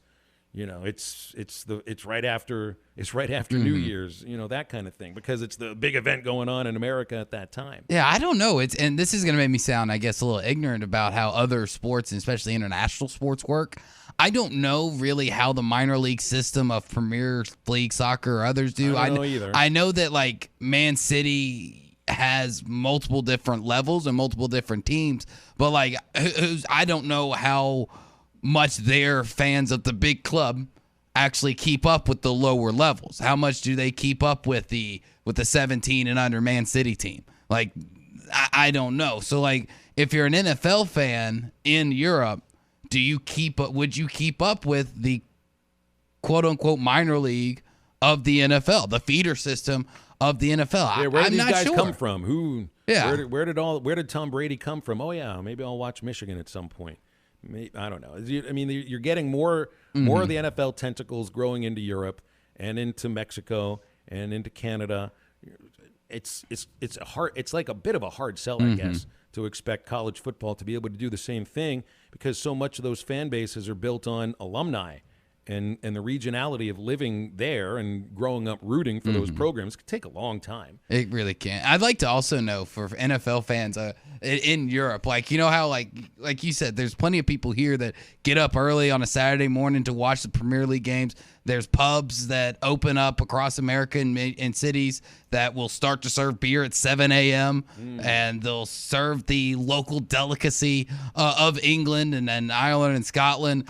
Like, are people in Europe doing the exact same thing, except they're going to a TGI Fridays or like a Hooters or another like quote unquote Americanized bar? Like, while their buddies just are leaving the pubs, they're walking into the America bar. Like that would be a little weird, a little different. I'll tell you where exactly they would be going as we'll head into the break here. They could head to Twin Peaks and Rogers.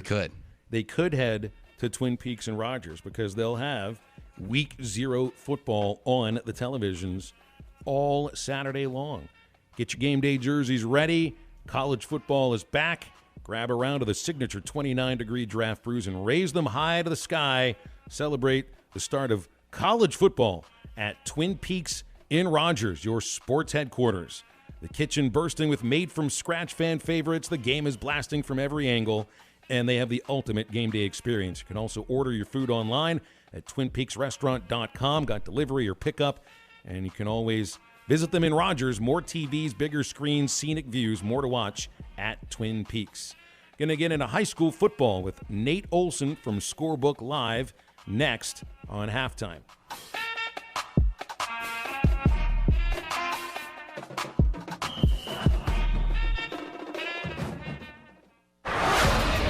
You're listening to Toyota Tuesday. Stop by your local Toyota dealer. Toyota, let's go places.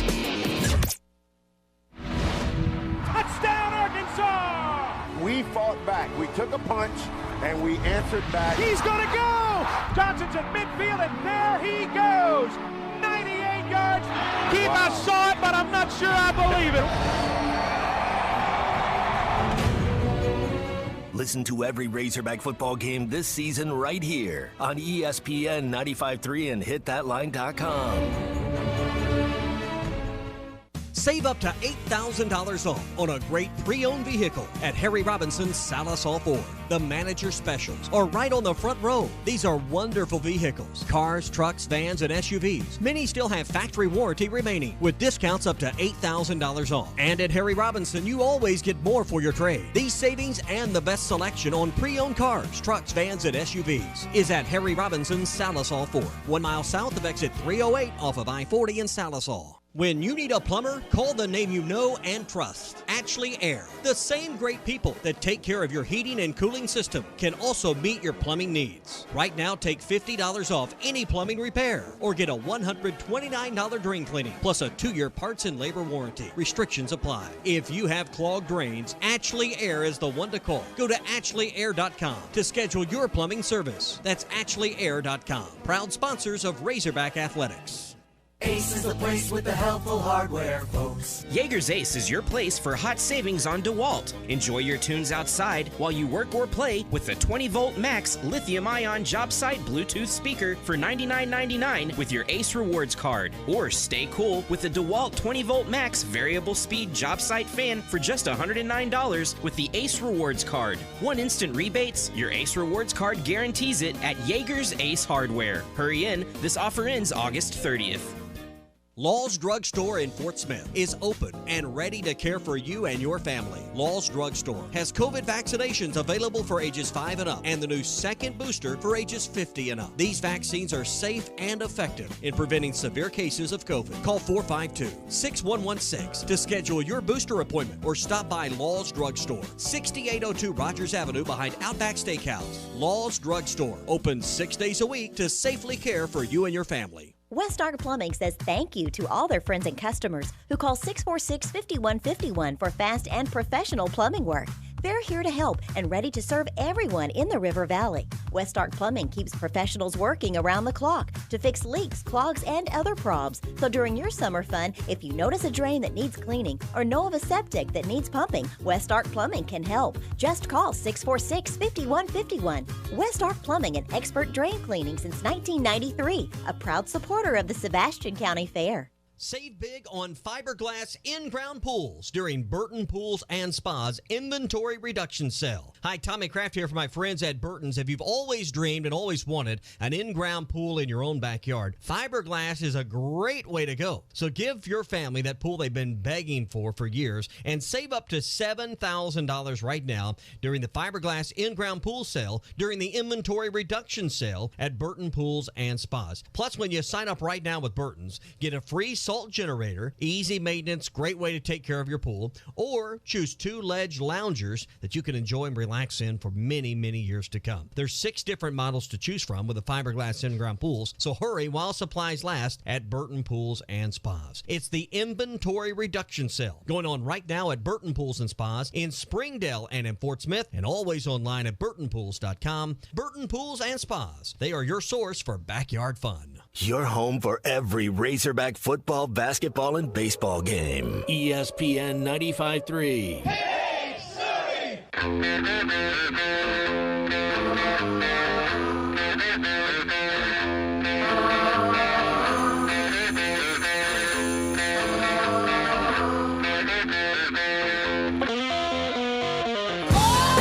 Now, back to the guys. Here's Phil Olson, Matty T, and Drew Barrett.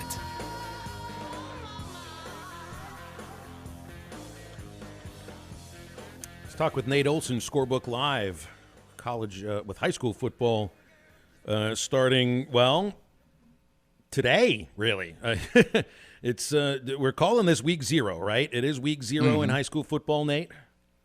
Yeah, that's what it is. All right, so why don't we call it week 0? I'll never pick up on this.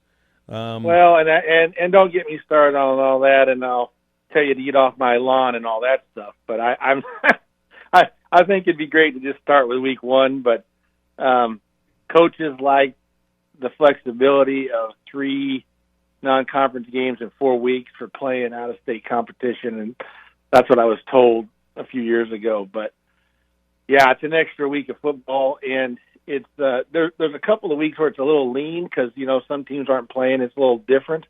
But it gets you football earlier, which I think we all like that. Well, what are we starting with tonight? What are you going to be focusing on? Well, this is a big game in your backyard. The Battle of the Bone is what they call this. Van Buren and Alma. It's a big rivalry in the River Valley. Both these teams, it's a big game for them every year. They look forward to it. I think it normally kicks the season off, but Alma won 7 in a row, and then Van Buren's won the last 4. So the Pointer program, got a little breath of fresh air the last couple of years. They're replacing Crosby Tuck by promoting Mo Henry, who is the defensive coordinator. His son just happens to be one of the great playmakers in the state. We think he is going to have a really huge year. He had a big year last year. Malachi Henry, the receiver, he can play a little cornerback. 1,100 yards receiving, 17 touchdowns, and that was without his great quarterback Bryce Perkins for most of the year. Perkins, this is an interesting story with Van Buren. We talked about this last year. The Pointers start off 4-0, one of the real feel-good stories of the season, on a roll. And we know they have to get into that rugged 6A West schedule, so there could be a few bumps there, but maybe a playoff team. But then they lose 6 straight without Perkins. Perkins injures himself, broken collarbone, out for the season. And that was really the turning point. But I know that Mo Henry is really excited about having Perkins back. He and Malachi really formed a good duo, and that was kind of interesting because Perkins was just a sophomore. So those guys should be back. I think there's going to be a lot of scoring in this game. Van Buren likes to open it up.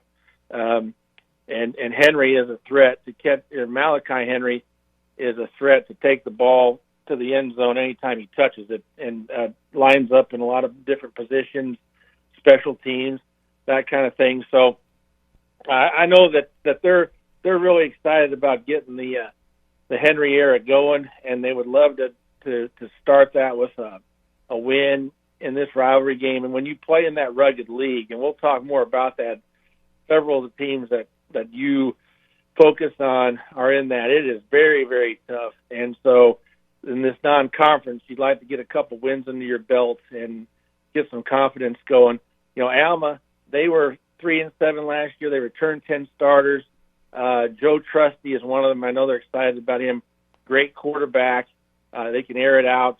They're going to have to find somebody else to catch the ball because Connor Stacy, who is now a track athlete at UCA, he was one of the better receivers in the state last year, regardless of class. So Trusty, I think, threw for over 2,000 yards. He'll have to find somebody else to throw it to, but he will. Somebody will emerge there, and they're looking for some success early as they get into the 5A West Conference, which is also very tough.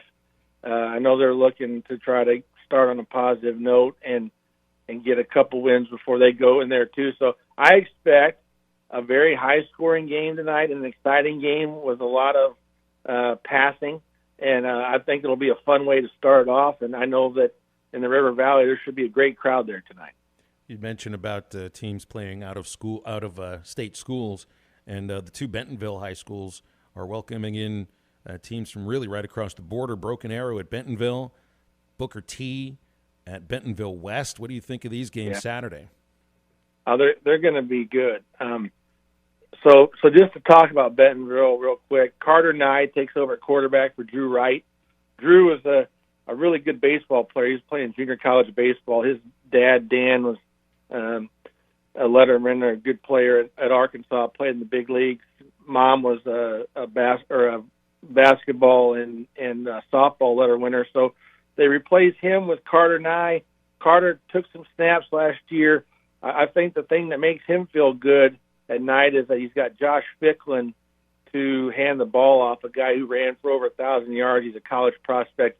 And the other thing that makes him feel good is that he's got Joey Sua protecting his backside. Joey, the left tackle, going to Arkansas, a 4-star recruit. Probably, I think he should be pretty close to 5-star. If there are too many linemen better than him in the country, I'd like to see him. He looks the part. He's huge, but in a good way, streamlined, but very big and muscular.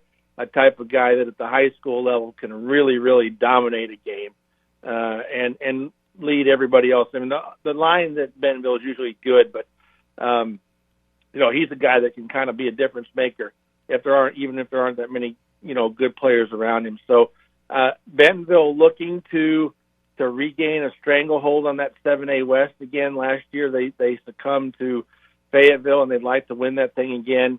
I think the West is going to be wide open. We'll talk about that as we go along, but Bentonville probably the slight favorite right now. This is a tough game for them. Broken Arrow ranked number 5 in the SB Live Oklahoma preseason poll. Josh Blankenship, a lot of people remember him. Bill, his dad, was at Fayetteville after a long time in Oklahoma and was at Tulsa. Now Bill's the coach at Owasso, who's ranked number 4 in the poll. Josh's team is 5 and was very close to getting to the Oklahoma 6A1 state championship game last year in his debut after he coached out at Adams State in Colorado for a couple years as a head coach there in the college ranks. So this is a heck of a way to open the season. Last year, Bentonville played a couple really good schools from Missouri. Now they play Broken Arrow. This is a playoff type game. Both of these teams are going to be tested playing this game early. Bentonville West, the team I really like, and I'm going to go on record now as saying this is kind of my, last year I said Fayetteville I thought was a breakout team, and guess what happened? They ended up doing it. I think Bentonville West could be that team that isn't getting talked about a lot to go to a state championship, that might be able to do it, that might be able to win the West and edge out Bentonville, the big brother over there. They've played a lot of young players the last couple of years, and now those guys are maturing, and you've got a guy like Jake Casey, who's now a junior, 2,300 yards, 21 touchdowns last year. So he's emerged. He's a good quarterback. I think he's going to really kind of break out this year. Braden Jones, whose dad's on the coaching staff, he can play everywhere. He plays linebacker, running back, special teams. Ran like a 4.3 40 at the Arkansas camp last year. He's going to UCA. Everything seems to be kind of right for them to mature this year. 14 starters returning. Booker T. Washington, a very good team over in the Tulsa area. They return a quarterback that threw for about 2,400 yards last year in Lathan Boone. So I think this will be both those games in Benton County will be really big. And I think that the Arkansas teams have a good shot to win both of those games. Mm-hmm. Staying up there in the NWA and in 7A football, Nate, you got Springdale. They're hosting the Goblins of Harrison. Springdale last year, I did a lot of their games last year, and they either went one of two ways. They got blown out or they lost heartbreakers. There was no in between, either on the winning games that they won or the games that they lost. How do you see that one planning out, and what kind of season the Red Dogs are going to be able to have?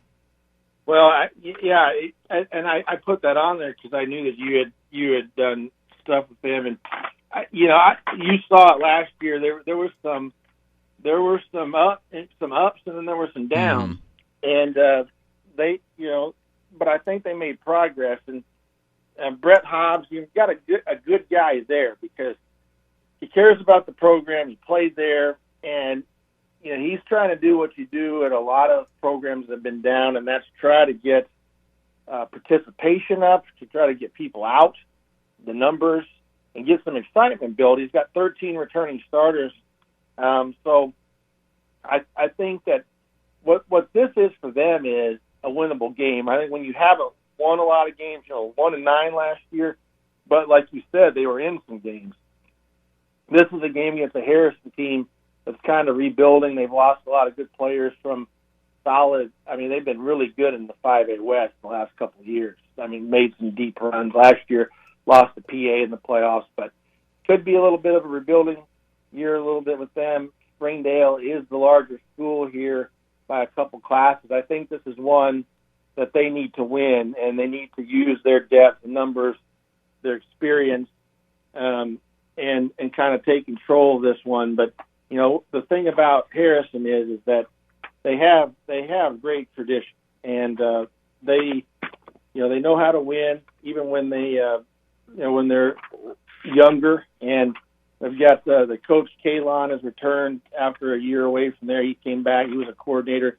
He's come back, and they're looking to. They may have some growing pains this year, but I think they think that they can be competitive too. And they look at this game as a challenge, playing a bigger school, and they'll be really ready for this one. Mm-hmm. Another game that a lot of people are going to be interested in watching and hearing about, and Lake Hamilton and Lakeside. What are your thoughts on that one? Yeah, well, Lake Hamilton has kind of controlled this series the last couple of years. Won several in a row. They're the bigger school, but Lakeside has done really well under Jared McBride, and they have put up a lot of numbers offensively, and they lost a good quarterback in Jordan Mills. And Braylon Russell, the running back who committed to Arkansas, he's playing at Benton this year. So that was kind of it was big blows to lose those guys and another good receiver. But they have won, and they've won pretty consistently. They haven't been able to win this game. It's the fifth. I think they've played five times since the series was halted, and they're 0-4. So they'd love to be competitive in this one. But their big focus is trying to get deeper in the playoffs, and I think playing a team like Lake Hamilton helps you do that, especially when you're younger. And the Wolves are very good. Last year got off to a hot start and then kind of slid a little bit at the end. They took a good look at what they need to do this year to shore that up a little bit to make a deeper run. Tommy Giller and company trying to make some adjustments. They can ride Justin Crutchmer very far. He is a talented running back and linebacker, and emerged last year when one of their other running backs went down, and he moves mostly to offense. So they're going to be a player in the 6A West. We're going to talk about that all year long with Greenwood, Pulaski Academy, Little Rock Christian, Lake Hamilton. But this is just like the Battle of the Bone tonight. This is a huge game in Garland County, and Lakeside would love to. It's kind of like with Benton and Bryant. Bryant has owned that series, but Benton has been good. They've bounced back and went to the championship game. So I think Lakeside kind of feels like that too. Whatever happens in this game, they feel good about the rest of the year, that they're going to get better and better. But certainly they'd love to compete in this one and have a chance to win it. Real quick, Nate, you brought up Greenwood. What do you think about the Bulldogs opener tonight or this week against Stillwater? Stillwater ranked 15th in the SB Live Oklahoma poll. You got a familiar name at quarterback. He doesn't have quite as good a mullet as his dad, but Gage Gundy is a good quarterback. He's a FCS type of guy, but may end up walking on for his dad or something. But he's getting some FCS looks. But the Pioneers, they won 41 straight games won 41 games in the last 4 seasons. And so they're a winning program. Went to the semifinals of 6A2 last year. This is a big test for Greenwood going on the road. I like it for Chris Young's team, because they're going to face some really tough games in that conference. And I think they've decided, hey, we're going to play a tough non-conference schedule to get ready for this. Going way out there, playing Stillwater is a big test. Hunter Houston, the quarterback, over 3,000 yards passing. They're loaded on the perimeter receiver. They've got a good defense.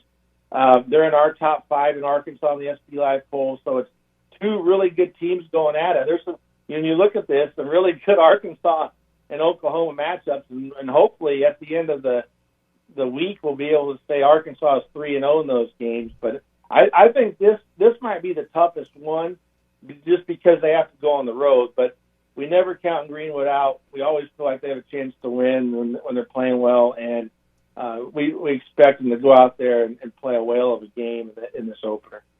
Nate, we're going to run, man. Appreciate your time on these Tuesdays. Enjoy the high school football. We'll do it again next week. Thank you. Talk to you guys later. Appreciate it, Nate. Nate Olson, scorebooklive.com. Great place for all the scores, stories. They've added writers. They've added photographers, and it's a really good product, scorebooklive.com, one of your headquarters for high school football. I want you to try something new at your tailgate or your watch party this year. It's a full-spectrum seltzer brought to you by Washita Farms called Lark.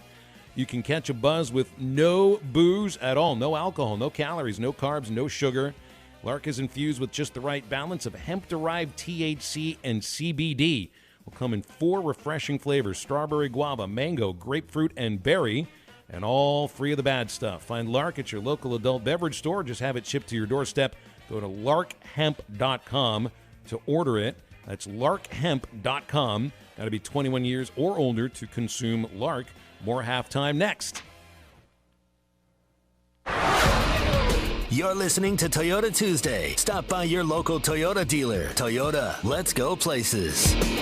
Start the second half of the baseball season the right way and turn Ks into cash and big hits into big wins with FanDuel Sportsbook. Right now, new customers can step up to the plate with a no-sweat first bet up to $1,000. Just sign up using promo code PLAY. Place your first bet, and FanDuel will give you up to $1,000 back in match bets if you don't win. Download the FanDuel Sportsbook app and sign up using promo code PLAY to get started with your no-sweat first bet up to $1,000. 21 plus and present in Arizona, Connecticut, Iowa, Illinois, Louisiana. Permitted parishes only. Michigan, New Jersey, New York, Pennsylvania, Tennessee, West Virginia, or Wyoming. First online real money wager only. Refund issued as non-withdrawable free bets that expire 14 days after receipt. Restrictions apply. See terms at sportsbook.fanduel.com. Gambling problem? Call 1-800-GAMBLER or visit fanduel.com/RG in Iowa, Michigan, New Jersey, Pennsylvania, and Illinois. 1-800-NEXT-STEP or text NEXT-STEP to 53342. 1-888-789-7777 or visit ccpg.org/chat in Connecticut. 1-877-70-STOP in Louisiana. 1-877-8-HOPE-NY or text HOPE-NY 467-369 in New York. Tennessee Red Line 1-800-889-9789 in Tennessee. 1-800-522-4700 in Wyoming or visit 1-800-GAMBLER.net in West Virginia. Harry Robinson Buick GMC wants to buy your vehicle, and they'll pay top dollar today. Pre-owned car values are at an all-time high, and your car is worth more today than it ever will be again. If you are driving a 2013 model or newer with 120,000 miles or less, bring it to Harry Robinson Buick GMC, and they will pay you more for your trade. Even if you don't want to buy a new car, they will still buy yours. Harry Robinson Buick GMC, exit 11 off of I-540 in Fort Smith. Hi, this is Melissa with True Grit Running Company. Each day we see familiar faces who have supported us from the beginning because they see the benefits of an active lifestyle. We're also always meeting new customers who are taking their first steps towards making running or walking a part of daily life. We have the opportunity to share in their successes and help them achieve their goals. The people of Fort Smith and the River Valley are why we believe we were voted one of the best running stores in America. Visit us and see how we can help you. True Grit Running Company, 6808 Rogers Avenue, Suite B, behind Chick-fil-A. Elite Roofing is a locally owned roofing contractor. If you're building a new home or maybe need a new roof on your existing home, Elite Roofing can take care of you. Elite Roofing is known for their dependability and reliability. Just ask any of their satisfied customers. They are licensed and insured, and references are available upon request. If you need a roof, call your local roofing contractors. Elite Roofing, 478-8668. That's 478-8668. Elite Roofing, 478-8668. It's time for Breen RV's Labor Day blowout sale from September 1st through the 10th. With nearly $4 million of inventory, we are sure to have the next travel trailer, fifth wheel, or motorhome in stock and ready for adventure. That means now is the best time to get your first RV or upgrade your existing RV. Start 2022 with a Coachman Clipper for just $207 a month, or save $34,000 off MSRP on a 2022 Dutchman Astoria, both with maintenance for life. Don't miss your opportunity to save thousands at Breen RV in Van Buren, where adventures begin. See dealer for details. Hi, I'm Kelly Smith, owner of Dixie Digital Imaging. Would printing from your phone or tablet make your life easier? Are you emailing files to yourself so that you can print them from your desktop or laptop? The Xerox VersaLink and AltaLink lines of network printers and multifunction printers will natively print using your phone's built-in capabilities. Apple AirPrint and Google Cloud Printing just work. To order yours today, give us a call at 783-6600 or visit dixiedigital.com. Dixie Digital Imaging, bringing document innovations to the River Valley.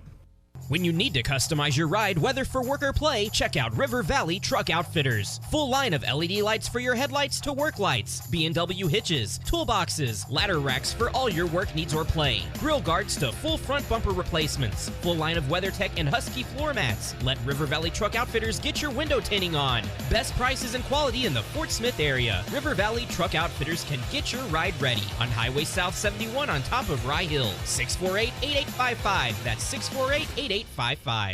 Your home for every Razorback football, basketball, and baseball game. ESPN 95.3. Hey, Surrey!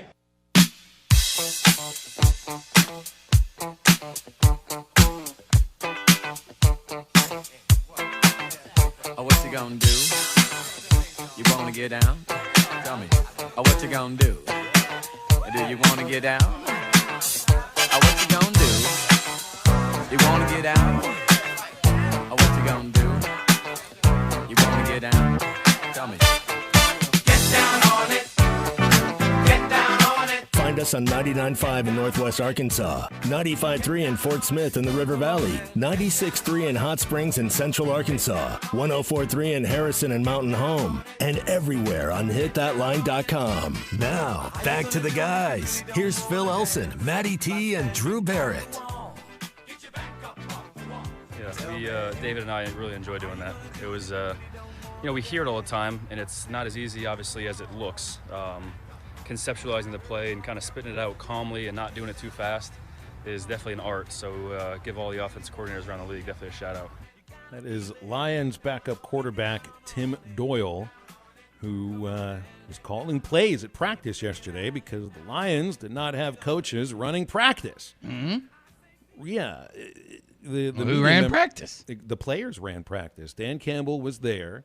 He was on the sidelines. He was walking around, watching everything happening. None of his assistant coaches were around. Not one of them were on the field at Lions practice yesterday. Media members figured it out as they saw, this player leading that player leading this. I saw former Razorback Jerry Jacobs. I don't even know if Jacobs ever got on the field with Arkansas. Transferred from Arkansas State, sat the COVID year, and ended up getting, I don't remember if he was drafted or signed as a free agent with the Lions, but Jacobs was the one who was calling hike for the secondary in their drills. So in position drills, each position ran it themselves. And as far as the team practicing together, the players ran the practice themselves. I've not heard of this before in the NFL, but then again, how many? I think of this in terms of repetition and knowing what you need to do in a practice. Because like yesterday, my son had a Little League baseball practice. He's 10 years old. And I'm not one of the coaches, but I mentioned if you need something today, I'm happy to help out with whatever it is. Had me hit ground balls to him. And the practices that I watch with Arkansas baseball are structured very heavily. These guys know exactly where they're expected to be at every moment, because they could do these practices with their eyes closed. They know. Comes muscle memory. It's like you do it every day. And think of the hundreds upon hundreds of practices that the Razorback baseball players have taken part in throughout their even short careers up to this point. If they played baseball for 14 years, from age 8 to 22, they know what it takes to put a practice together. It's the same for the players as well.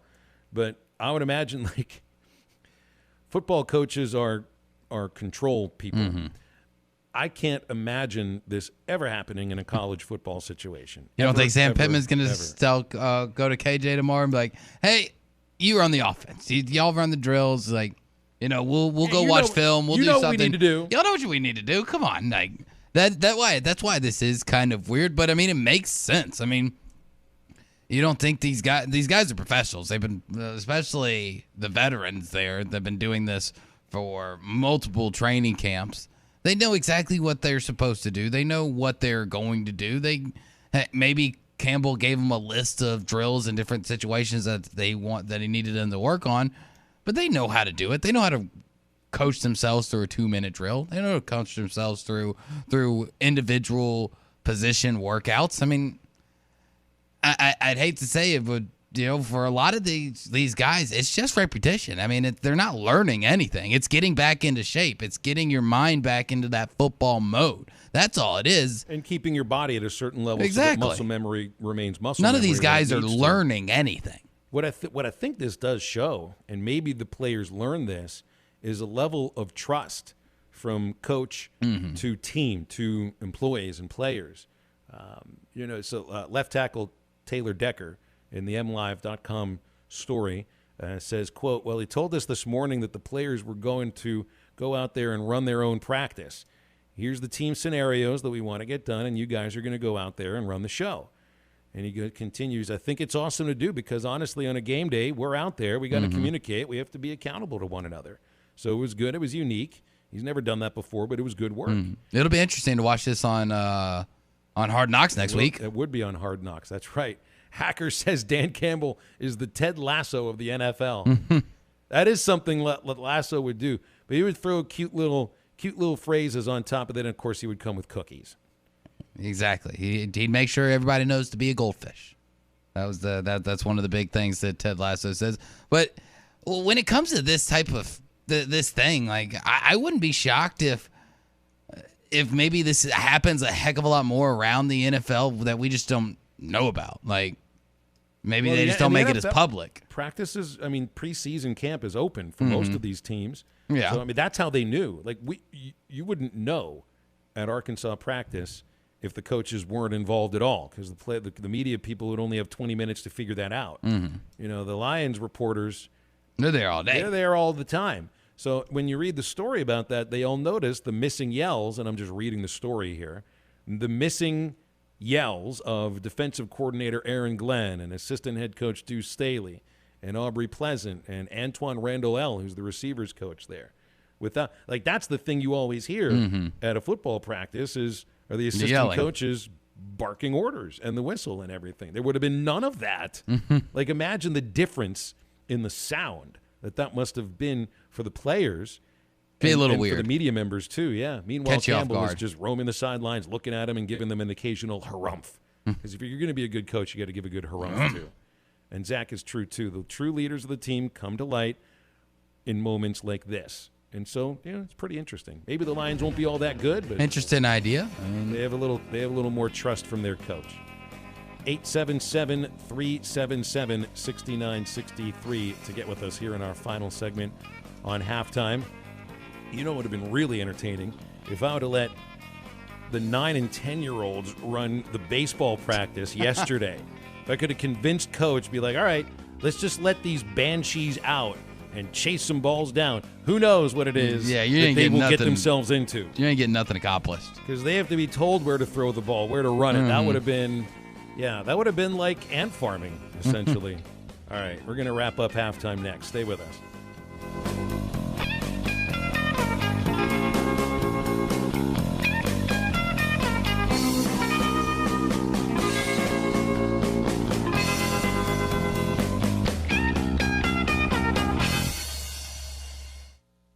5500 Rogers Avenue in Fort Smith, Randall Ford. Voting is going on right now. And, Jordan, Randall Ford, again, is up for new car dealership, pre-owned car dealership, as well as a couple of other categories. There's a reason for that. Absolutely, Jimmy. We want to treat everybody just like they belong to us, just like they're part of the Randall Ford family. When they come in, whether you're looking new or pre-owned, we want to make sure you feel welcome. The thing I like about this dealership is it's transparent. Someone buys a car, they're looking for a warranty. You'll explain every warranty to them. You'll explain what they can get, what they might need. And then, you know what? At the end of the day, they walk out with a great car, a great warranty, and a smile on their face. Absolutely, Jimmy. We sell product we believe in. We know it's going to take care of the customer. The reason we sell the warranties is because of the value they bring to the customer. All you have to do is stop by and see us, 5500 Rogers Avenue in Fort Smith. Hey, don't forget, go vote. Best of the best. Randall Ford, new, pre-owned, several other different categories. Come see us today in Rogers Avenue in Fort Smith. It's time to call the Hogs with head coach Sam Pittman and Razorback football. Single game tickets are now on sale for one of the best home schedules in program history, including the home opener against Cincinnati and marquee matchups with South Carolina, Alabama, LSU, and more. Touchdown, Arkansas! Witness the next great Razorback moment by securing your seat for the biggest games before they're gone at ArkansasRazorbacks.com or call 1-800-982-HOGS. Building a home can be stressful. This is true whether you're the homeowner or the contractor. Many times these issues result in a lawsuit. If you are a homeowner or a contractor and find yourself needing legal help, call the attorneys at Kevin Hickey Law Partner. With experience representing homeowners as well as non-payment or other issues that could arise during construction. Contact Brad Hull or Kevin Hickey at 479-434-2414 in the River Valley or 479-802-6560 in Northwest Arkansas. Or check them out on the web at artriallawyers.com.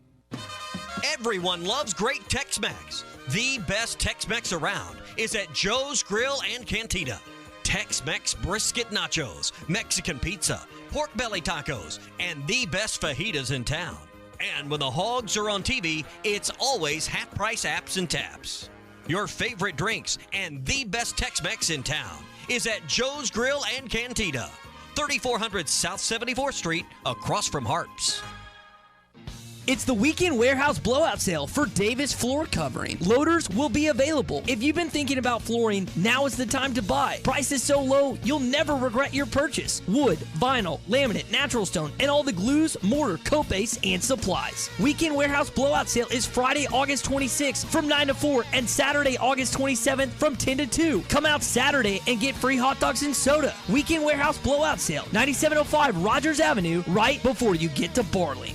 Are you a qualified CDL driver with local or over-the-road experience? Tired of driving older equipment? Not having enough home time? Feel like a number? You need Patriot Transport. Patriot Transport, based in Centerville, with locations in Russellville and Van Buren, provides you with late model equipment, has a family atmosphere, and provides you the opportunity to make $95,000 per year. Patriot Transport works with you to get the miles you want and the family time you need. Change your life today. Visit patriottransport.com to apply. That's patriottransport.com. Gray Steel Structures Incorporated is a family-owned business based in Greenwood specializing in steel structures. Owner Will Gray has 20 years experience doing the job right and making sure you're satisfied with the structure you have a need for. Gray Steel Structures serves both commercial and residential customers. Whatever your need may be, mini storage, RV storage, home workshop, or any metal building need, make Gray Steel Structures your first call. Gray Steel Structures, 252-2783. That's 252-2783. GraySteelStructuresInc.com. That's Gray with an A. Your home for every Razorback football, basketball, and baseball game. ESPN 95.3.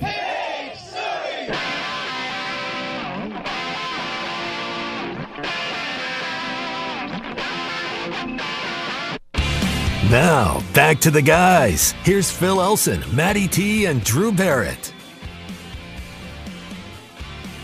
Cardinals-Cubs doubleheaders underway.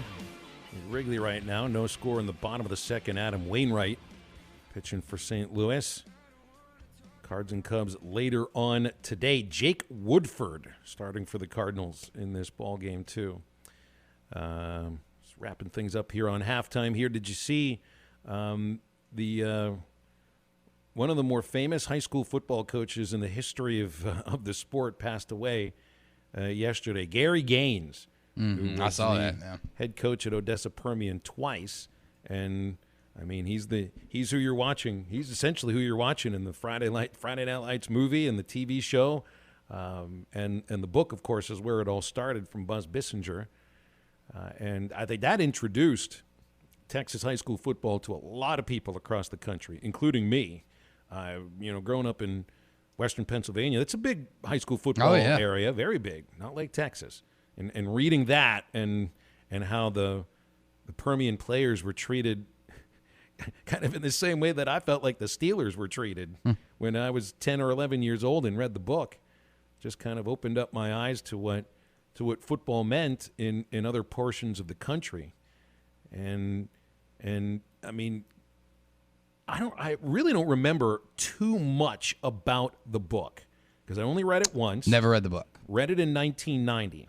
I remember Boobie Miles, the running back, who injured his knee, and how that really changed the direction of his life in quite a negative way. That always stayed with me, of how these kids could get injured and it essentially ruins the plans that they'd had for themselves, and who knows if they'll be able to figure anything else out. But Gary Gaines, and I'd forgotten he also went back to Odessa Permian in the late 2000, right up to 2010, something like that.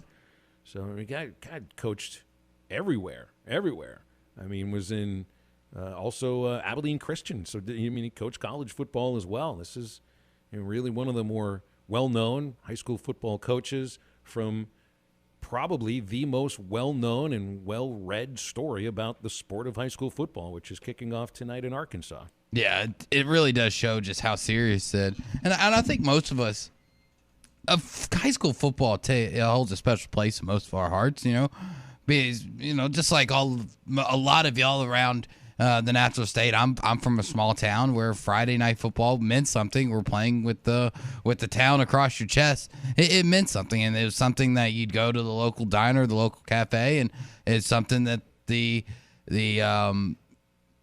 everybody wanted to talk to you about it. Everybody wanted to know how you guys are feeling and stuff like that. And it just kind of the story of Friday Night Lights and the movies and the TV show, I think, just shows that it's a very universal thing, that it's more than just football. It's about the community. It's about rallying around something and giving, everybody something to get behind. And that's the great thing about high school football it's more about the community than anything else. All the Right Moves would be another story. It wasn't a book, but that was the Tom Cruise, Lee Thompson movie. Craig T. You Nelson. had me watch that. I liked Craig it. T. Nelson I liked that one. I remember Craig T. Nelson was coach on Coach, the TV show. I believe he was. I think he first was a coach in that movie, which is a Western Pennsylvania movie. That it is. And that's all. I mean, that's a different sort of a movie than I think the book necessarily. There was quite a little bit of nudity in that movie, so I wasn't allowed to watch it until I got into my mid-teenage years. But that also sort of painted the picture. And this was I grew up inside the city of Pittsburgh. High school football inside the city wasn't quite as big as it was in the surrounding areas. So that's where you would see, coaches' trees getting TP'd and for sale signs being put on the front lawn. But I didn't go out in that part of the area too often. So when I read about it happening to Coach Gaines and what these players went through, it felt like they were professional athletes in a way. Well, and a lot of communities, they are. They're the closest thing that you have. When the closest, say university is 5 hours away, the closest professional team is 10 hours away. They're local stars. They're local celebrities, and it's great to have that. Like I said, it's to have that sense of community. I've always wondered what it was like for people around high school sports that grew up in the city. I knew it probably wasn't as big because you have professional teams, you have big time colleges and everything. So at least now you can go down to your local high school there in Central Arkansas and you can go get your sense of community. So now I look at the story about Gaines. Had a record before leaving Permian High School, 47 wins, 6 losses, 1 tie. Parlayed that into a linebackers coach job at Texas Tech, where he stayed there for 3 years. And that means he would have coached at Arkansas with Texas Tech in 1990 and also coached against them in Lubbock the following year. And Texas Tech won both of those games. So Coach Gaines had a little something to do with two L's on the Arkansas side of things here. Yeah, Gary Gaines died of Alzheimer's or complications from Alzheimer's disease, age 73, the legendary Permian high school football coach. And that takes us right to the end of halftime today. Been a great day. Tomorrow will be another full day of sports talk. Bill King will join us. We've got a couple of other guests that we're working on. Clay Henry's out this week, so he won't be with us tomorrow. And don't forget to download the latest edition of the Eastside Liquor podcast. It'll come out shortly. And Russ